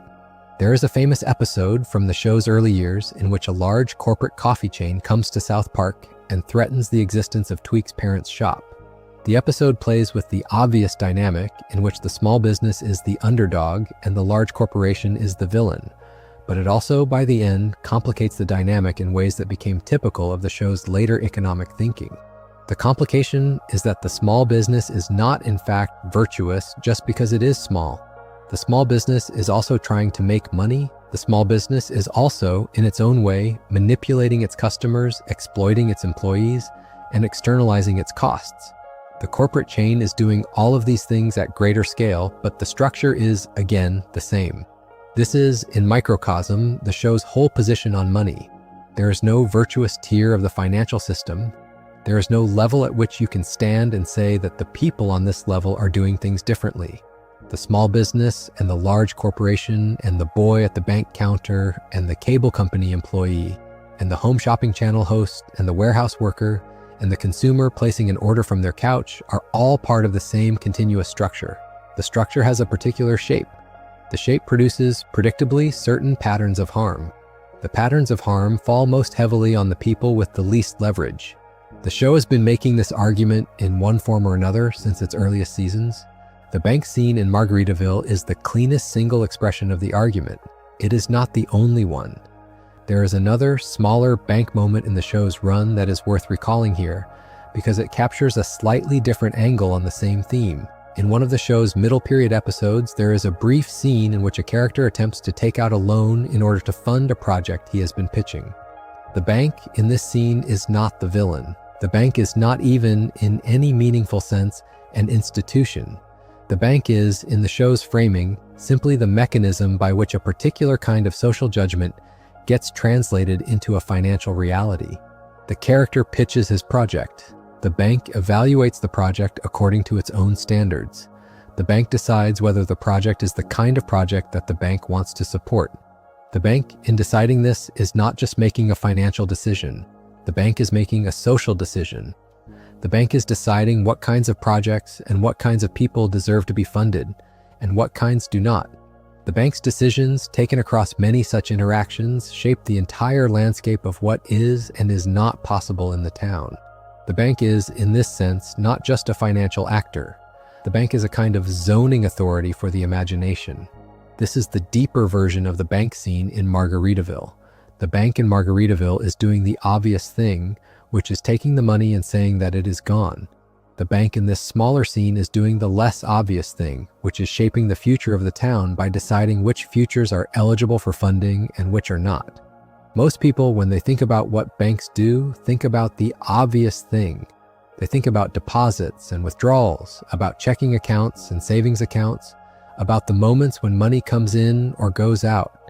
They do not usually think about the less obvious thing, which is that banks are, in aggregate, one of the largest forces shaping what gets built and what does not, what gets started and what does not, what gets to exist and what does not. The show, in its quieter moments, is interested in this less obvious thing. The show is interested in the way that the financial system shapes possibility itself. This is, in a way, the deepest argument that the show makes about banks, and it is an argument that the bank scene in Margaritaville does not quite make on its own. The bank scene is about a moment of loss. The deeper argument is about a long pattern of constraint. The constraint is that everything you can imagine doing in a contemporary economy has to, at some point, pass through a financial system that is going to evaluate whether the thing you want to do is the kind of thing that money should be allowed to flow toward. Most things that human beings might want to do are not, in this system's view, the kind of thing money should flow toward. The system is not necessarily wrong in any individual case. The system is, however, very large, and the things that fall outside the system's view are also very large. The space of what people might do is much bigger than the space of what people are funded to do, and the gap between those two spaces is, in some real sense, the space that the financial system has decided does not get to exist. The show does not, on the whole, dwell on this deeper argument. The show is more interested in the small moments of loss, in the cold opens and the running gags and the satirical episodes, in the ways that the system makes itself visible in individual transactions. But the deeper argument is there in the background, and you can feel it whenever the show is paying attention. You can feel it in the gentrification arc. You can feel it in the warehouse episode. You can feel it in the long-running storyline about the marijuana farm. The show is, in each of these cases, showing you a small slice of a much larger picture. And the larger picture is that the financial system is shaping the world, not just by taking money from individual people, but by deciding what kinds of worlds get to be built in the first place. If you take all of this together, you start to see that the bank scene in Margaritaville is not just a great piece of comedy. It is a piece of comedy that operates as a kind of opening door into a much larger argument that the show has been making in pieces for almost 30 years. The door is the bank scene. The argument behind the door is the show's whole accumulated thinking about money and corporations and gentrification and advertising and labor and consumption and the apparatus by which all of these things connect. The door is small, the argument behind the door is large. The show, in its instinct for compression, has spent decades making jokes that look small on the surface and turn out, when you look more closely, to be parts of an argument that is much bigger than the joke.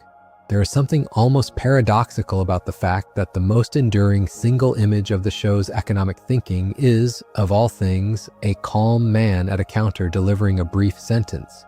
You might have expected, given the show's reputation for outrage and excess, that the most enduring single image would have been something louder, something more spectacular. A burning building, a collapsing tower, an explosion. The show has, over the years, done all of those things, sometimes in episodes that were directly about financial collapse. But none of them have lasted the way the bank scene has lasted. The bank scene has lasted because it is quiet. The bank scene has lasted because it does not perform. The bank scene has lasted because it understands that the experience of being inside a failing financial system is not mostly loud. The experience is mostly quiet. The experience is mostly a slow, patient, almost gentle process of having things taken from you while you stand in a fluorescent lit room. This is, in the end, why the bank scene became a meme and why the meme has lasted.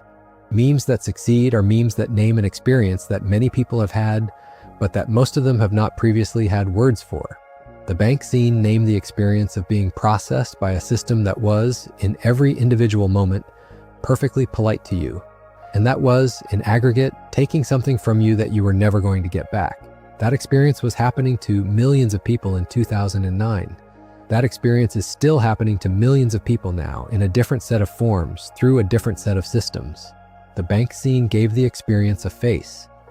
The face was a calm man at a counter. The face has stayed with the culture because the experience has not stopped. There is a final aspect of the show's bank arc that is worth talking about because it complicates everything that has been said so far in interesting ways, which is the show's recurring suggestion that the people inside the financial system are, in many cases, also its victims. The bank teller in Margaritaville is not, when you watch the scene closely, a happy man. He is competent, he is friendly, he is doing his job. But there is, in the way he delivers the news, a small, unmistakable weariness. He has done this many times today. He will do it many times tomorrow. He is going to spend the rest of his career telling people with the same warm voice that the money is gone. The show, by giving him the exact correct flatness of tone, is making a small, careful suggestion. The teller is not just the messenger. The teller is also, in his own way, a person whose life has been shaped by the system he works inside. The system does not allow him to be honest about what is happening. The system requires him to maintain the warm voice. The teller, in maintaining the warm voice, is also performing a kind of labor. The labor is emotional. The labor is uncompensated. The labor is, in the end, what the financial system requires of all of the people inside it, including the ones who appear from the outside to be benefiting. You can extend this thinking across the show's entire roster of financial avatars. The cable company employees are not, when you look at them carefully, happy. The Home Shopping Channel hosts are not happy. The executives in the Crack Baby Athletic Association episode are not happy.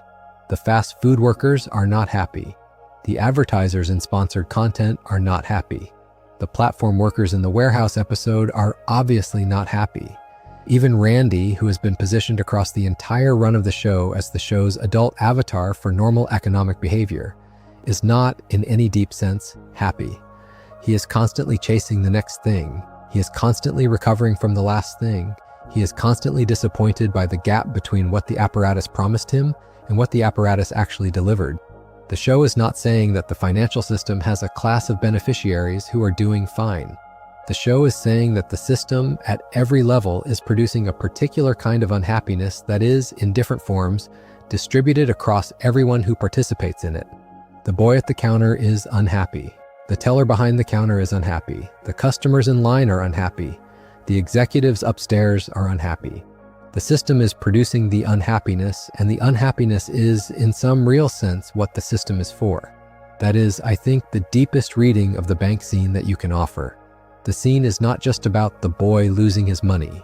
The scene is about a whole apparatus in which everyone has been assigned a role and in which everyone is performing the role at a small but visible personal cost. The boy is performing the role of customer. The teller is performing the role of intermediary. The boy's money is performing the role of capital. The bank is performing the role of institution. The institution is performing the role of trustworthy holder. None of these roles is quite the same as the underlying reality. The reality is that the boy is going to leave the bank poorer. The teller is going to leave his shift slightly more tired. The bank is going to continue. The performance is going to continue. The roles are going to continue to be assigned and performed, and slowly to grind down everyone involved in them. The system is the performance. The performance is the system. The show, in its instinct for tonal precision, simply lets you see the performance happening and lets you draw whatever conclusions you want from the fact that everyone in the scene is, in their own small way, complicit. This brings us to something we have not yet talked about, which is the way that the show's bank arc connects to its long-running portrayal of class in the town of South Park itself. The town has, throughout the show's run, contained a small but very deliberate cast of characters whose financial situations are made visible in ways that the other characters' financial situations are not. There is the family of one of the four boys whose poverty is repeatedly used as a source of comedy, although the show, over time, has become more careful about how it handles that material. There is the family of a recurring side character who lives in a trailer. There are the various small business owners around town, including Tweek's parents at the coffee shop, the owner of the Chinese restaurant, the owner of the toy store, the various franchise managers, and the family that runs the local grocery. There is, in the background, a stratum of characters whose lives are entirely defined by their financial situation in a way that the lives of the main four boys' families are not. The main four boys' families are mostly stable. They live in houses, they eat regularly, they go on the occasional vacation. The background stratum of characters is, in the show's framing, the place where the financial system's harm is most clearly visible. The bank scene in Margaritaville happens, structurally, in the world of the stable middle class. Stan is from a stable middle class family. He has $100 to deposit. His grandmother gave it to him. The scene is sharp because it shows the financial system reaching into the world of the stable middle class, into the world of the people who think they are insulated from the kind of financial harm that they have, in calmer moments, associated with the poor. The middle-class viewer watching the scene in 2009 is being shown in a single image that the protection they thought they had is not, in fact, real. The bank is going to take the $100 whether the depositor is a poor child or a middle-class child or a rich child. The bank does not distinguish. The bank takes what the bank takes. The middle class is not, in any meaningful sense, on the bank's side. The middle class is just, in the bank's view, a slightly slower way of being processed. The show is, in its background characters, more interested in what the apparatus looks like for the people who have been being processed for a long time. The poor characters in the show are, on the whole, not depicted as more virtuous than the middle-class characters. They are not depicted as wiser or as more clear-sighted or as nobler. They are depicted as more tired. They are the people who have been inside the apparatus the longest. They are the people who have learned over years that the apparatus is not going to be persuaded by their virtue or their wisdom or their nobility. The apparatus is going to do what the apparatus is going to do. The poor characters have, in many cases, made peace with this. They have figured out small ways to survive inside the apparatus. They have learned, like the bank teller, to deliver bad news in a calm voice. They are, in the show's quietest reading, the people the middle-class characters are slowly becoming, as the apparatus continues to take what it takes. This is one of the things that makes the show's bank arc feel cumulatively heavier than any individual episode would suggest. The argument is not just being made in the famous moments. The argument is being made in pieces, in the background scenery, in the recurring characters, in the small details that you might not notice on a first watch. The town of South Park is, when you stand back and look at it, a financial structure. The people who live in the town are arranged into a particular pattern by the financial system that runs through them. The pattern is not particularly cruel, and it is not particularly kind. The pattern simply is the pattern, and the pattern shapes everything that happens in the town, including the famous scenes and including the unfamous ones. The bank in Margaritaville is one node in the pattern, the cable company is another, the home shopping channel is another, the fake league is another, the platform warehouse is another, the marijuana farm is another. The pattern is the show is the pattern. There is one more episode worth talking about before we close in on the final reflection, and it is one that almost nobody talks about in the same breath as Margaritaville, although structurally it is doing a lot of the same work.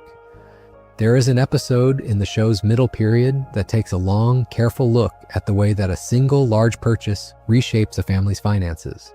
The episode follows a family as they decide to buy a particular item, as they negotiate the terms of the purchase, as they sign the paperwork, as they take the item home, and as they begin slowly to discover the long tail of costs that the purchase has imposed on them. The item is, in its narrative function, a stand-in for any large purchase. It could be a car, it could be a house, it could be a piece of medical equipment, it could be any of the major financial commitments that ordinary people are, in the contemporary economy, expected to take on. The episode is not about the specific item, the episode is about the experience of the long tail. The long tail is the thing that the bank scene in Margaritaville does not quite have time to show you, because the bank scene is, by structural necessity, very short. The bank scene shows you the moment of loss. The bank scene does not show you the months and years afterwards, when the person who lost the $100 is still working through the consequences. The long tail episode shows you those months and years. It shows you the way that a single financial decision made in a moment of optimism becomes a constraint on every subsequent financial decision the family is allowed to make. It shows you the way that the constraint compounds over time in ways that nobody at the moment of decision had any way of predicting. It shows you the way that the people inside the constraint stop after a while, even noticing that they are inside the constraint. The constraint becomes the air they breathe. The constraint becomes, in some real sense, their lives. The show is not, in this episode, blaming the family for the decision. The decision was reasonable, in the moment, given the information available. The system, however, was always going to extract the long tail from them. The system was built for that. The show is, here as always, more interested in the structure than in the individual choice. The structure is the thing that makes the long tail inevitable. The structure is the thing that shapes what counts as a reasonable decision in the first place. The family in the episode is, in the show's framing, just one of millions of families who are, at any given moment, making exactly the kind of decision that the structure has set them up to make. The bank in Margaritaville is the structure showing up at the end of one of those decisions and saying, with its small, kind smile, that the long tail has now arrived.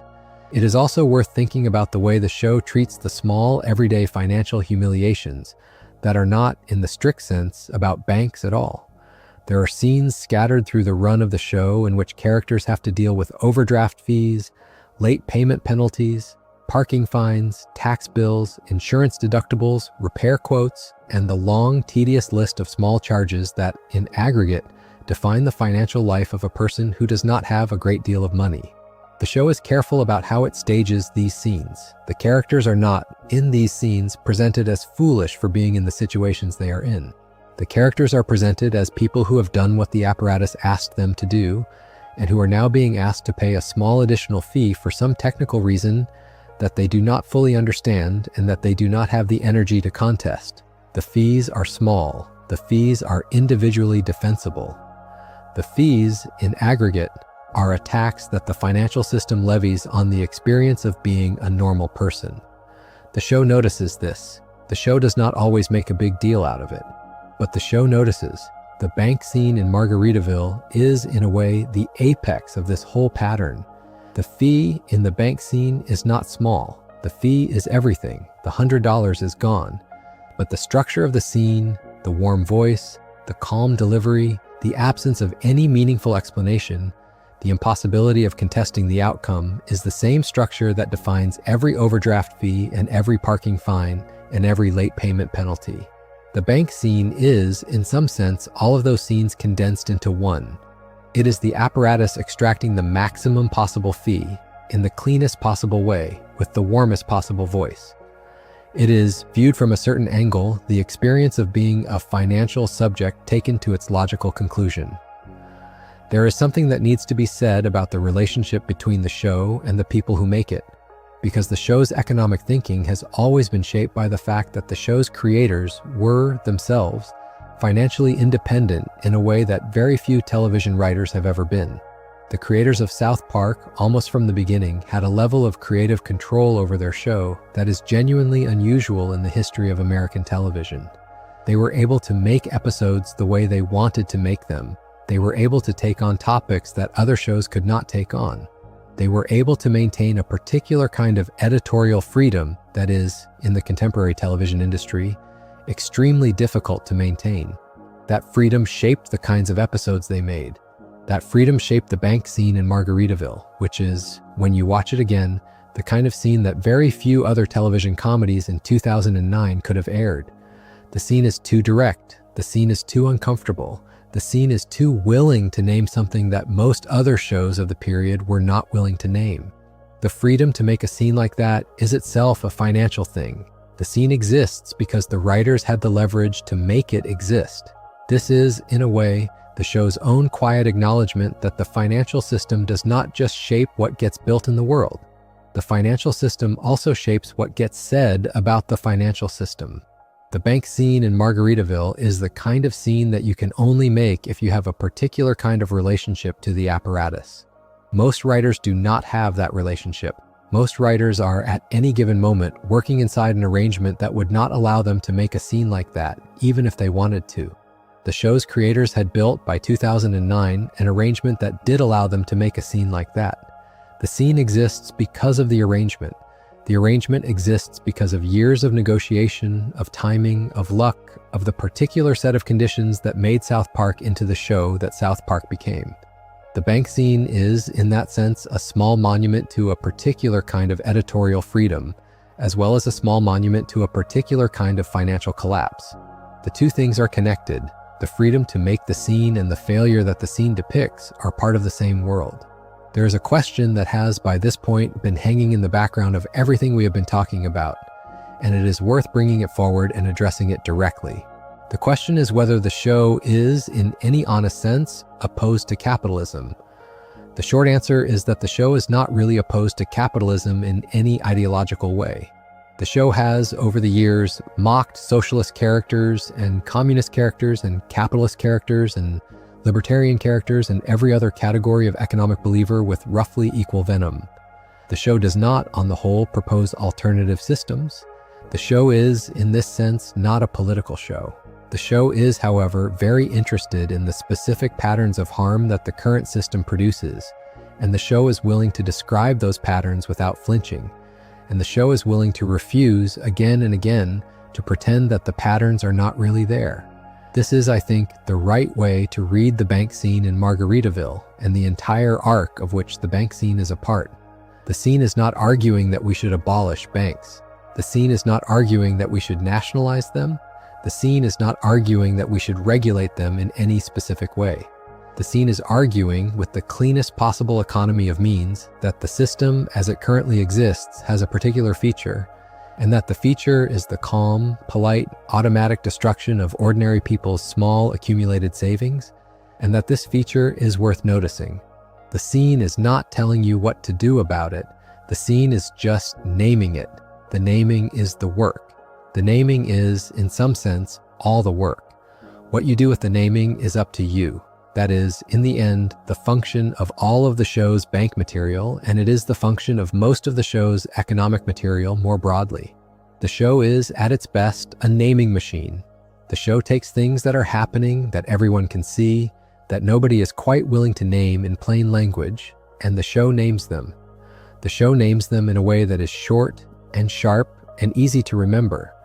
The show names them in a way that is often funny. The naming does not necessarily change anything. The naming makes the thing harder to ignore. Once a thing has been named in a way that an audience of millions can remember, it is more difficult for the thing to keep being the unspoken background condition of everyone's life. The bank scene in Margaritaville named a thing. The thing was not new. The thing had been happening for years before the scene aired. The scene did not, in any direct way, change the thing. The scene did make the thing easier to talk about. That is, in some real sense, what good satire is. You can extend this thinking to almost every major piece of the show's economic catalog. The Cash for Gold episode named a thing. The thing was the experience of an elderly relative being slowly drained of their savings by a television channel that knew exactly what it was doing. The Crack Baby Athletic Association episode named a thing. The thing was the experience of a system that profited enormously from labor that it refused to pay for. The sponsored content arc named a thing. The thing was the experience of an information ecosystem that was increasingly indistinguishable from an advertising ecosystem. The SodoSopa arc named a thing. The thing was the experience of watching a neighborhood you grew up in get systematically rebuilt for a new set of residents whose money mattered more than your history. The Platform Warehouse episode named a thing. The thing was the experience of being inside, or downstream of, a logistics operation that had reorganized human labor around the rhythm of an algorithm. In each case, the show did the same job. It took a thing that was happening and named it. It did the naming in a way that was often funnier than it had any right to be. It did the naming in a way that lasted. If you look back across the run of the show now, with the benefit of almost 30 years of perspective, what you see is a slow accumulation of these namings over years across hundreds of episodes, with the bank scene in Margaritaville as the single most famous example, but with many other examples filling in the space around it. The show has, in this sense, built up a kind of running annotated index of how the contemporary financial system works at the level of ordinary lived experience. The index is not exhaustive. The index has gaps. The index is biased toward the particular angles that interest the show's creators, which tend to be the angles that involve men in small towns reacting badly to large social forces.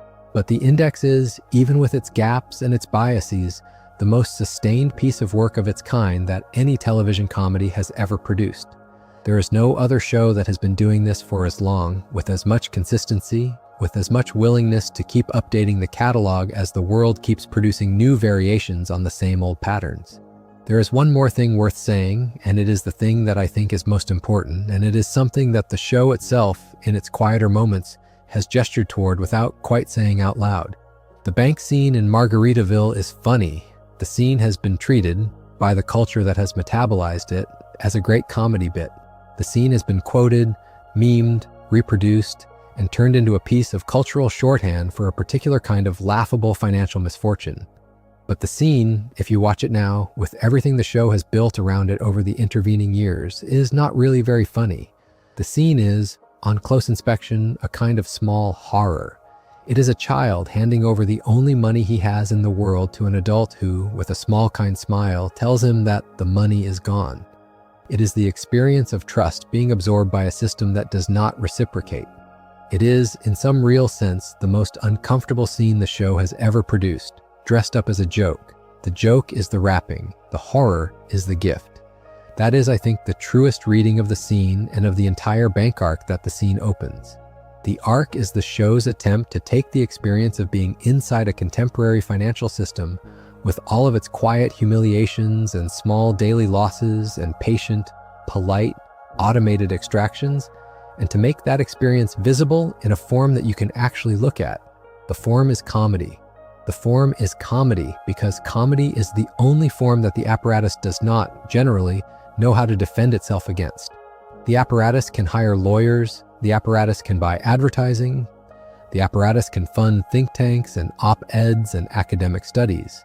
The apparatus has, on the whole, no effective response to a children's cartoon in which a calm man at a counter, in the cold open of an episode about something else entirely, says, with a small kind smile, that the money is gone. The apparatus does not know what to do with that. The apparatus's only available response is to keep doing what it is doing, and to hope eventually that the joke wears out. The joke has not, in the years since, worn out. There's a slightly mournful note that I want to land on before we finally start to wind down, which is the fact that the show has been making this argument for so long that the world the show is arguing against has in many ways become much larger and much more pervasive than it was in 2009. The financial crisis that the bank scene was responding to was, in retrospect, the small version of the story. The infrastructure that produced the financial crisis has, in the years since, become more sophisticated, more automated, and more deeply embedded in ordinary daily life.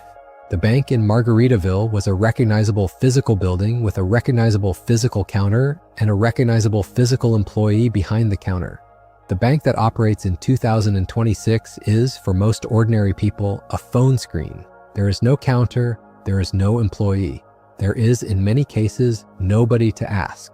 The warm voice that the teller in Margaritaville used is now increasingly the synthetic warm voice of a chatbot. The chatbot, like the teller, has been trained to deliver bad news in a way that does not provoke a confrontation. The chatbot, like the teller, is the working face of a system that does not really have a face. The show, in its most recent material, has begun to acknowledge this. The show has begun to make jokes about the chatbots. The show has begun to make jokes about the apps. The show has begun to recognize that the bank in Margaritaville was, in some sense, a relatively gentle version of what the financial system would eventually become. You could, in fairness, write a whole new essay about the show's recent material and about the way it has tried to keep up with a financial environment that is changing faster than satire can comfortably track. There are episodes from the most recent seasons that focus on the way that artificial intelligence is being used to mediate financial decisions. There are episodes that focus on the way that platforms have absorbed functions that used to belong to banks. There are episodes that gesture toward the strange new economic forms that have emerged in the last few years, with their cryptocurrencies and their decentralized this and their tokenized that. The show is still naming things. The things being named have become harder to see because they are increasingly buried inside layers of technical jargon and product design and user interface that are specifically built to discourage the kind of naming that the show specializes in. The show is still trying. The naming is still happening. The pace of the naming is, perhaps inevitably, slower than the pace of the new things that need naming. That is, in itself, a kind of comment on where we are. This is also the moment to mention, because the conversation would be incomplete without it, that the show has not always been right about its economic arguments, and that some of the arguments have aged less well than others.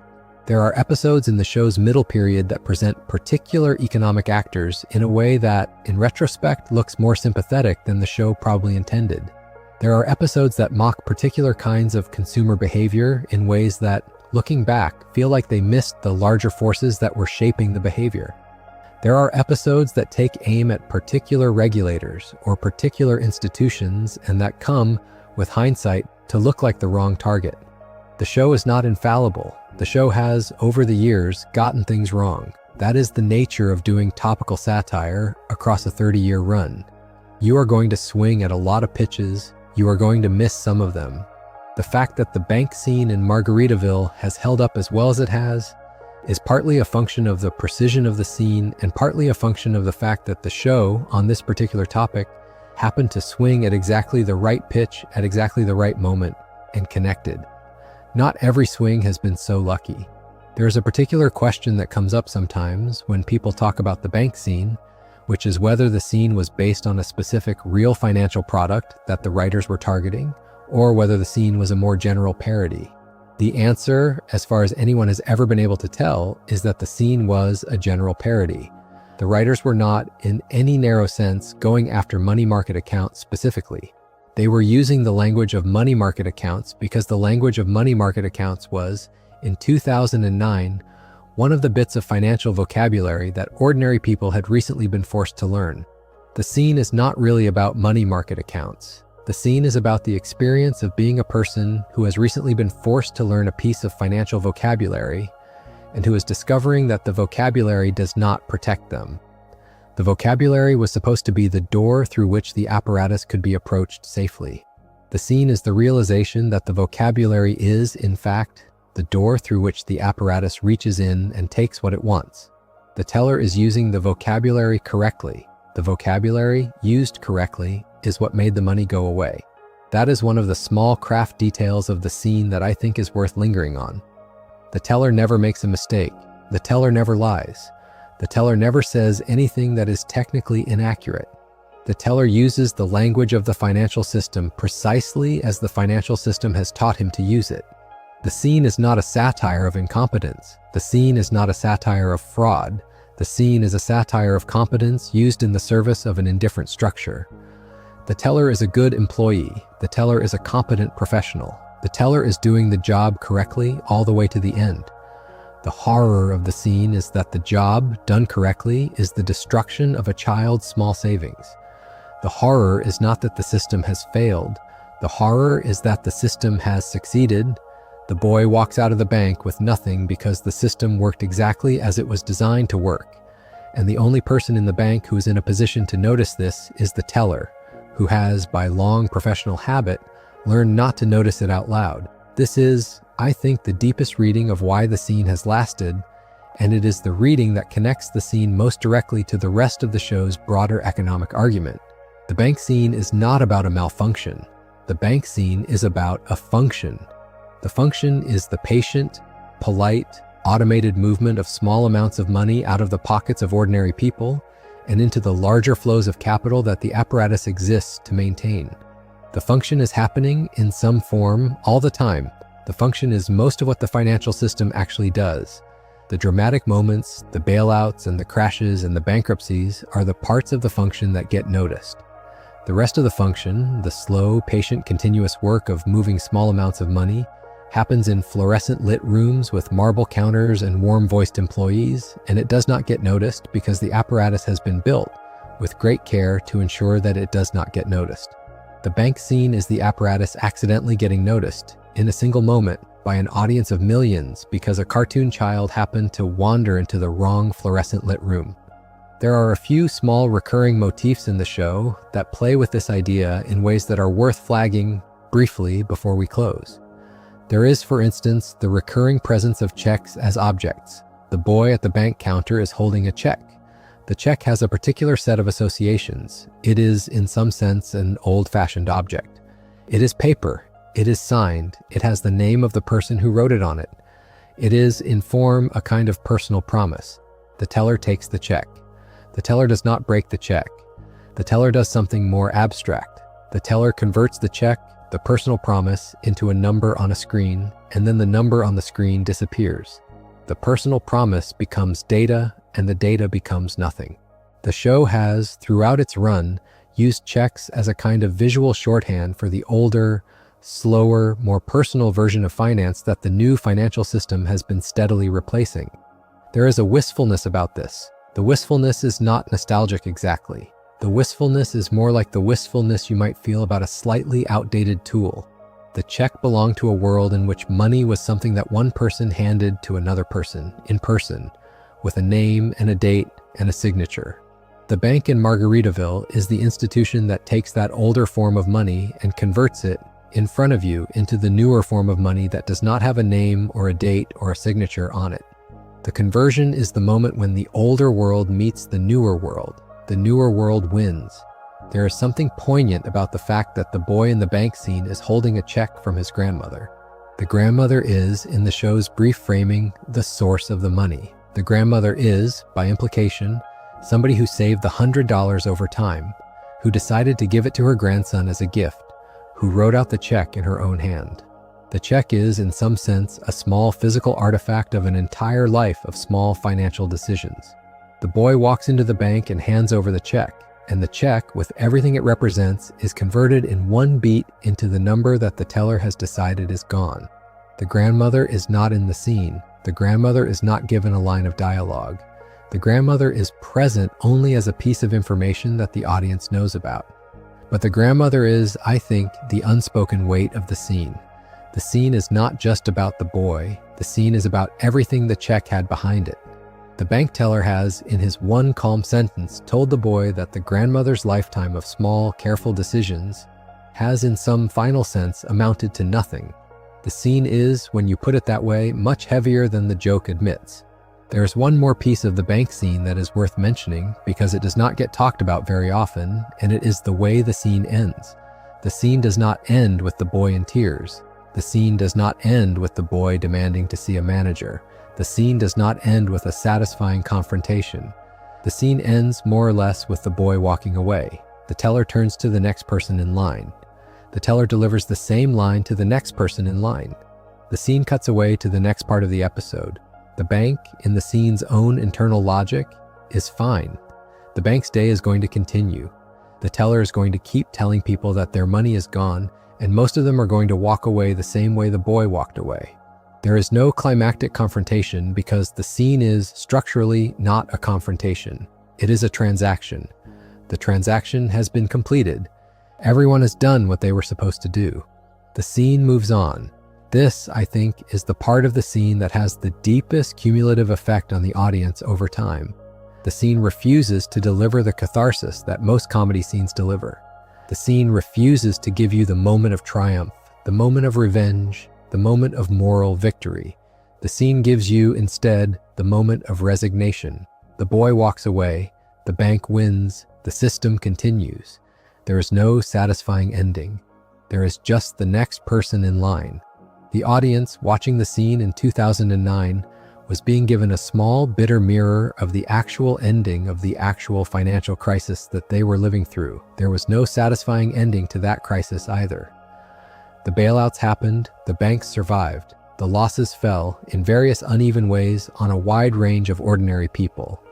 The system continued, the next person in line stepped up to the counter. The scene was not just a parody of the crisis. The scene was, in its structure and its refusal of catharsis, the crisis itself in miniature.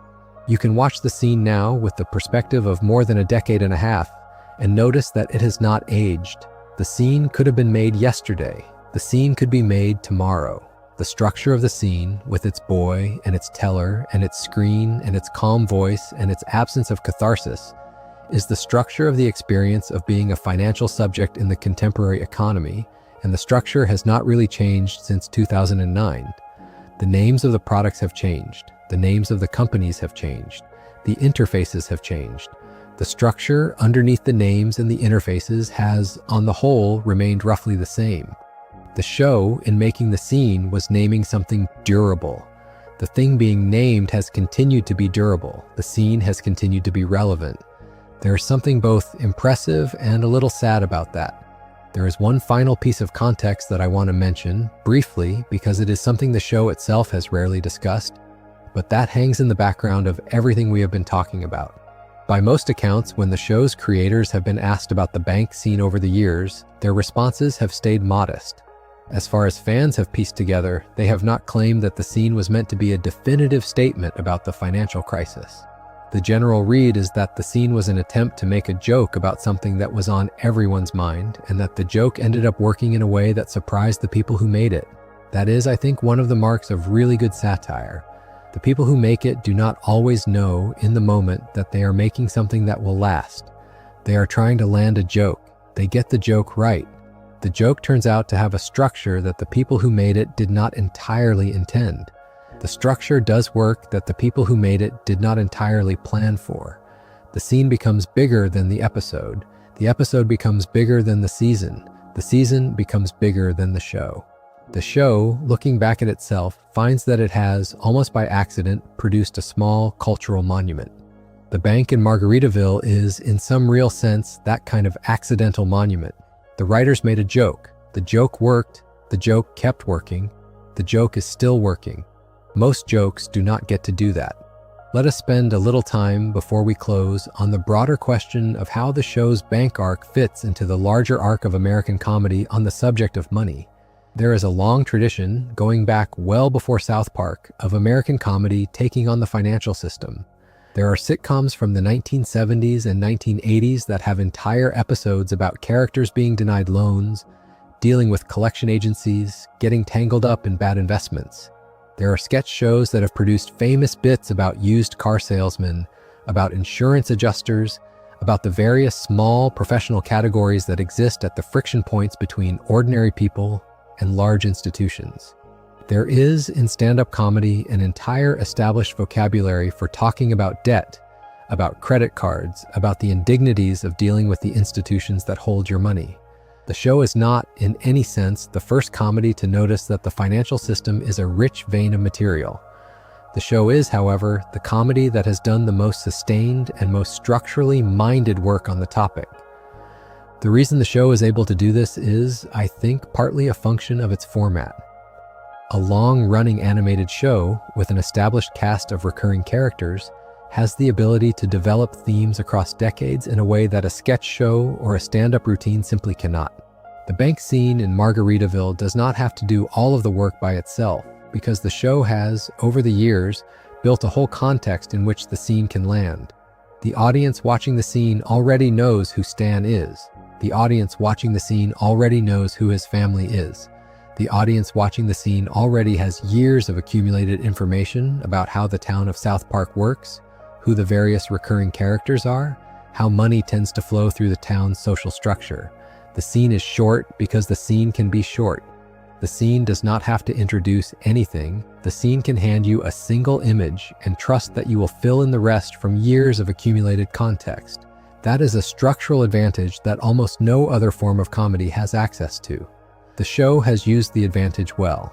The other structural advantage the show has is its animated format. The bank scene works in part because it is animated.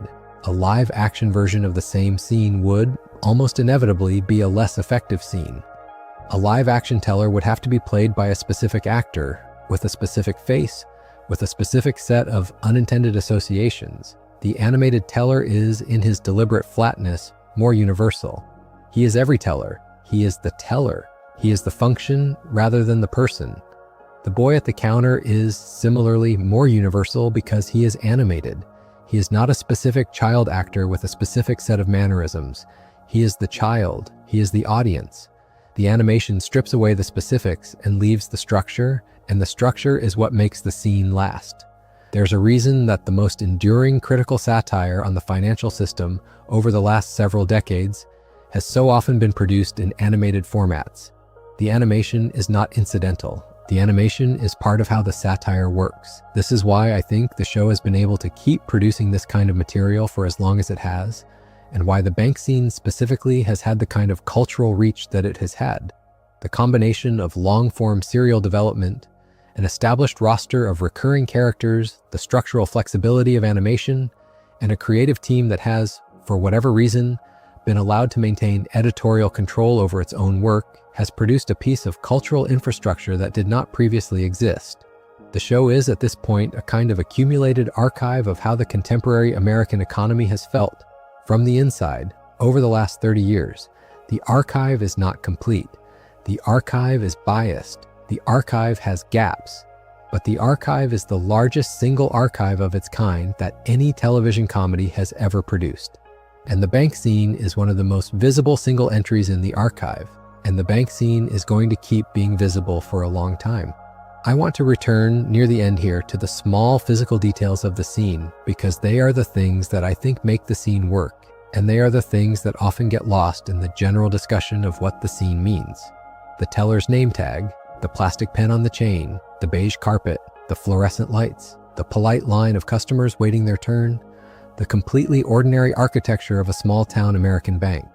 These details are not, in any individual sense, important. The scene would still be a good scene without them.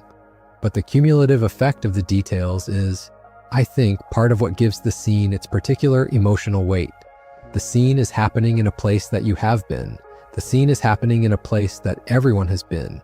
The scene is not happening in some abstract or stylized space. The scene is happening in the kind of building that you have, almost certainly, walked into at some point in your life. The bank in Margaritaville is your bank. The teller in Margaritaville is your teller. The boy at the counter is, more uncomfortably, you. That is part of why the scene has stayed with people. The scene takes a setting that is, for most of the audience, deeply familiar, and it places inside that familiar setting a single piece of information that the familiar setting was not built to handle. The setting absorbs the information without any visible reaction. The setting continues to be the familiar setting. The information, however, has changed the setting forever.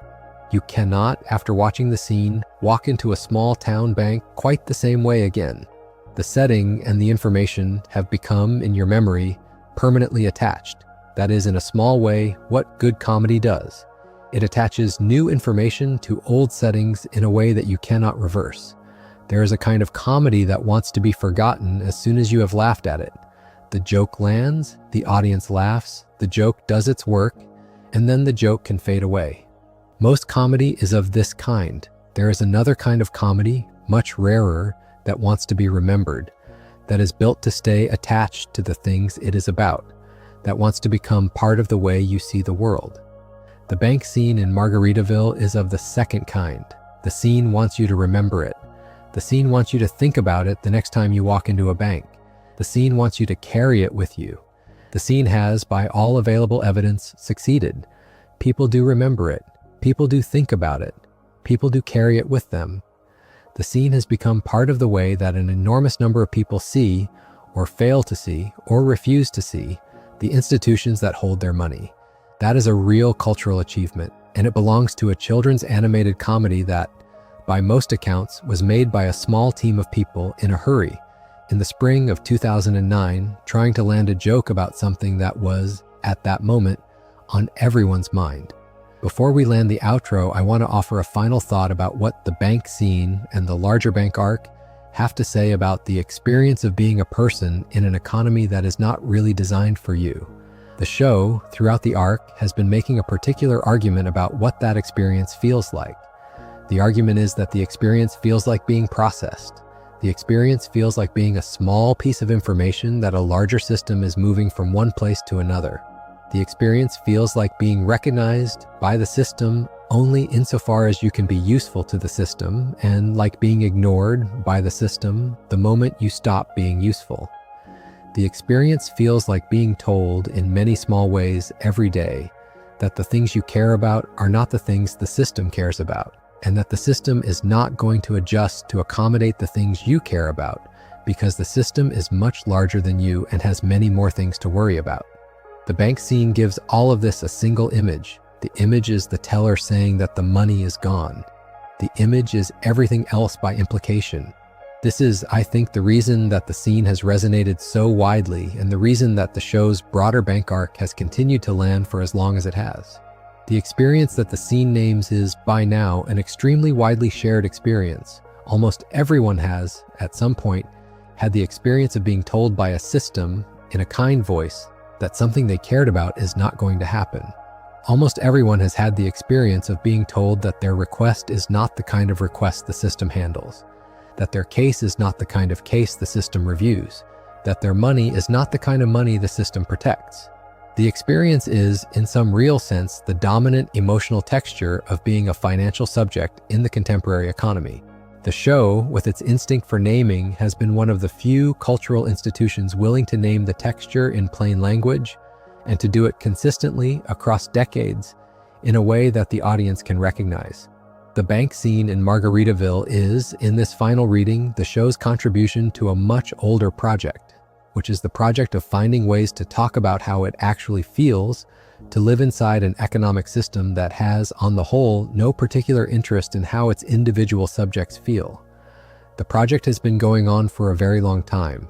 The project has involved novelists, painters, songwriters, journalists, poets, filmmakers, and, more recently, the makers of long-running animated comedies on cable television. The contributions are, in each case, small. The contributions taken together are, I think, important. The contributions are what allow us to recognize the experience when we have it. The contributions are what allow us to say, when something that has just happened is hard to put into words, that it felt like the bank scene in Margaritaville. The fact that a phrase like that means something, that it carries actual information, that it can be used to communicate a particular kind of experience from one person to another, is the whole point. The show has been doing this kind of work for almost 3 decades now, in the cracks between the loud, satirical episodes that everyone remembers.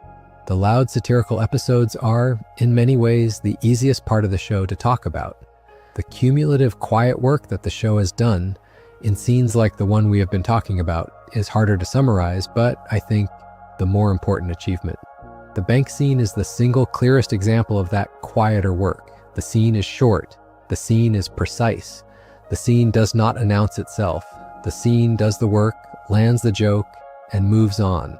And the joke, against all reasonable expectation, is still doing its work today in 2026, in a financial environment that has, in many ways, only grown more deserving of the joke than it was when the joke was first made. There is one final thread I want to pick up before we close because it has been running quietly underneath everything we have been talking about, and it is the thread that in some ways gives the bank arc its deepest weight. That thread is the question of what the show is really, finally, asking of its audience. The show is not, on the whole, an activist show. The show does not, on the whole, tell you what to do. The show does not, on the whole, end its episodes with a clear moral instruction. The show ends more often with a small, ironic acknowledgement that the situation it has just spent 20 minutes setting up is, in some sense, intractable. The bank scene is part of this larger pattern. The bank scene does not tell you what to do about the bank. The bank scene does not even tell you what you should think about the bank. The bank scene shows you the bank doing its work, and then the bank scene moves on, and the next part of the episode begins. What the show is asking of its audience, then, is something quieter than action and something quieter than belief. The show is asking the audience to notice. The show is asking the audience to be the kind of person who notices what is happening, who refuses to pretend that the warm voice and the marble counter and the small, kind smile add up to a system that is on their side, who is willing to sit with the discomfort of seeing the system clearly for a moment. That is a small ask on the face of it. It is also, when you think about it, not a small ask at all. The apparatus has been built very carefully to make it easy not to notice. The apparatus has every incentive to make the noticing as difficult and as uncomfortable as possible. The show, in its bank arc, is doing the opposite. The show is making the noticing easy. The show is making the noticing funny. The show is making the noticing into a piece of cultural shorthand that you can carry with you and use to recognize the apparatus when you encounter it in the wild. That is, I think, the deepest contribution that the show has made to the conversation about money in our time. The contribution is not policy. The contribution is not ideology. The contribution is not even, in any strict sense, criticism. The contribution is the cultivation in a very large audience of a particular kind of attention. The attention is the kind of attention that notices when a system is doing something to you that the system would prefer you not notice. The attention is the kind of attention that recognizes the warm voice for what it is. The attention is the kind of attention that does not let the marble counter and the polite line of customers distract from the fact that, at the end of the transaction, the money is going to be gone. The show has spent 30 years cultivating that attention in millions of people. Whatever else the show has done or failed to do, that cultivation is, I think, a real and durable contribution. You can see the contribution at work in the way that people use the bank scene as a reference. The scene is used almost always in moments when the system has just done something to someone, and the someone is trying to find a way to communicate the experience to other people. The bank scene gives them a way to do it. The scene is not just a joke. The scene is a tool. The scene is a piece of equipment that you can use to describe a particular kind of experience in a way that you can be sure other people will understand. That is what cultural infrastructure looks like. When it is working, the infrastructure is not something you notice. The infrastructure is something you use. The bank scene has become, in the years since it aired, a small piece of cultural infrastructure that an enormous number of people use every day to describe an experience that the dominant institutions of our time would prefer they not describe.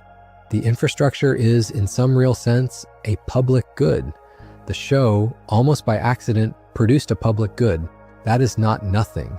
When you put all of this together, what you have is a picture of a long-running animated comedy that has, over the course of 3 decades, done a more thorough and more useful job of talking about the experience of being a financial subject in the contemporary economy than almost any other work of popular culture from the same period. The job has not been done with a single grand statement. The job has not been done with a manifesto. The job has been done with a slow accumulation of small, sharp, precisely observed scenes, of which the bank scene in Margaritaville is the single most famous example, but of which there are dozens of other examples scattered throughout the run of the show. The job is, even now, still being done. The show is still on the air. The show is still making episodes. The show is still adding to the archive. The archive is still growing. The growing is, by now, the show's actual cultural function. Whatever else the show is the institution that is keeping the archive going. And the archive is, by now, one of the most important resources we have for understanding how the contemporary economy actually feels from the inside. That is, in the end, what the bank arc is. It is the most concentrated single section of the archive. It is the section that has been studied the most, quoted the most, remembered the most, drawn on the most. It is also, in some real sense, the section that the show is most quietly proud of.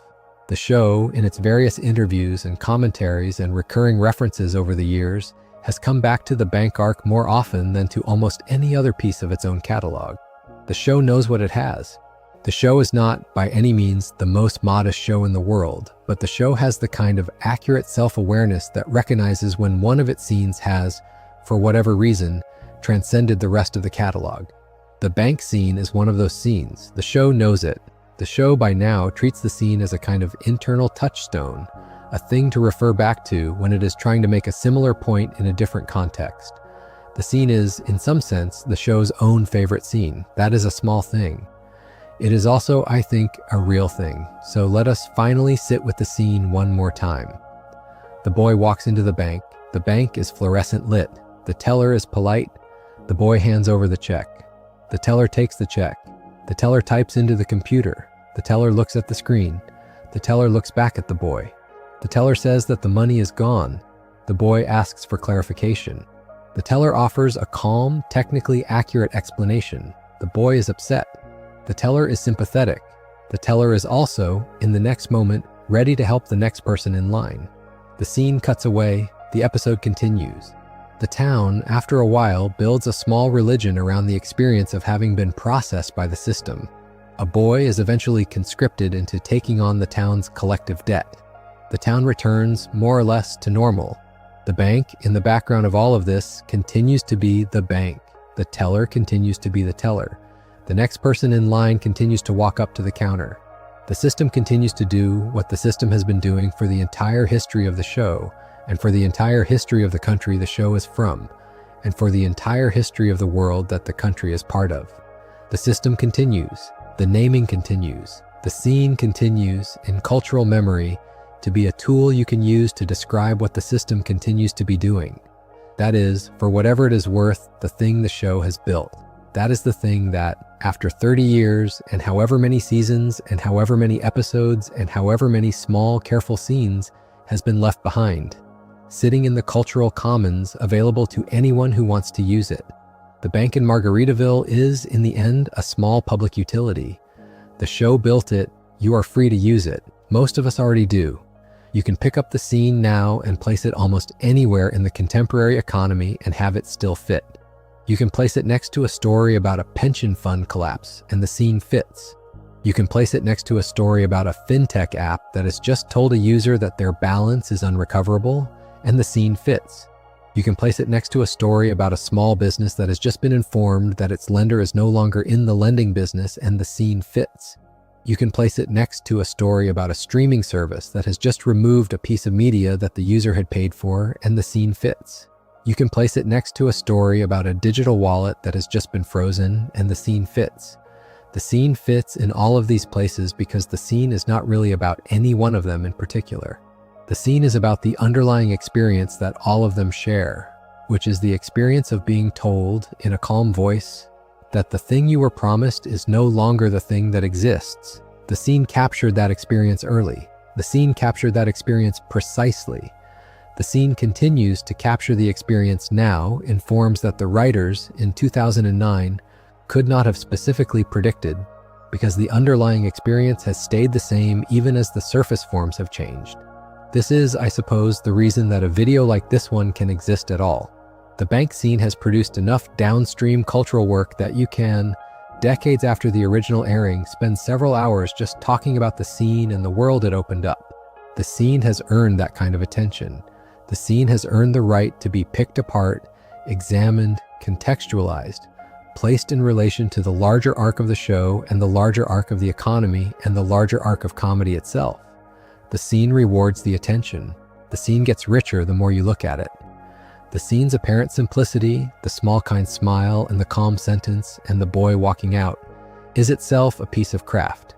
The simplicity is what allows the scene to carry as much as it carries. The scene is, in some sense, the most efficient piece of economic satire the show has ever produced, and the efficiency is what has allowed it to last. If you are still listening and you have made it this far, then you have, in a way, participated in the small act of attention that the scene itself is asking you to perform.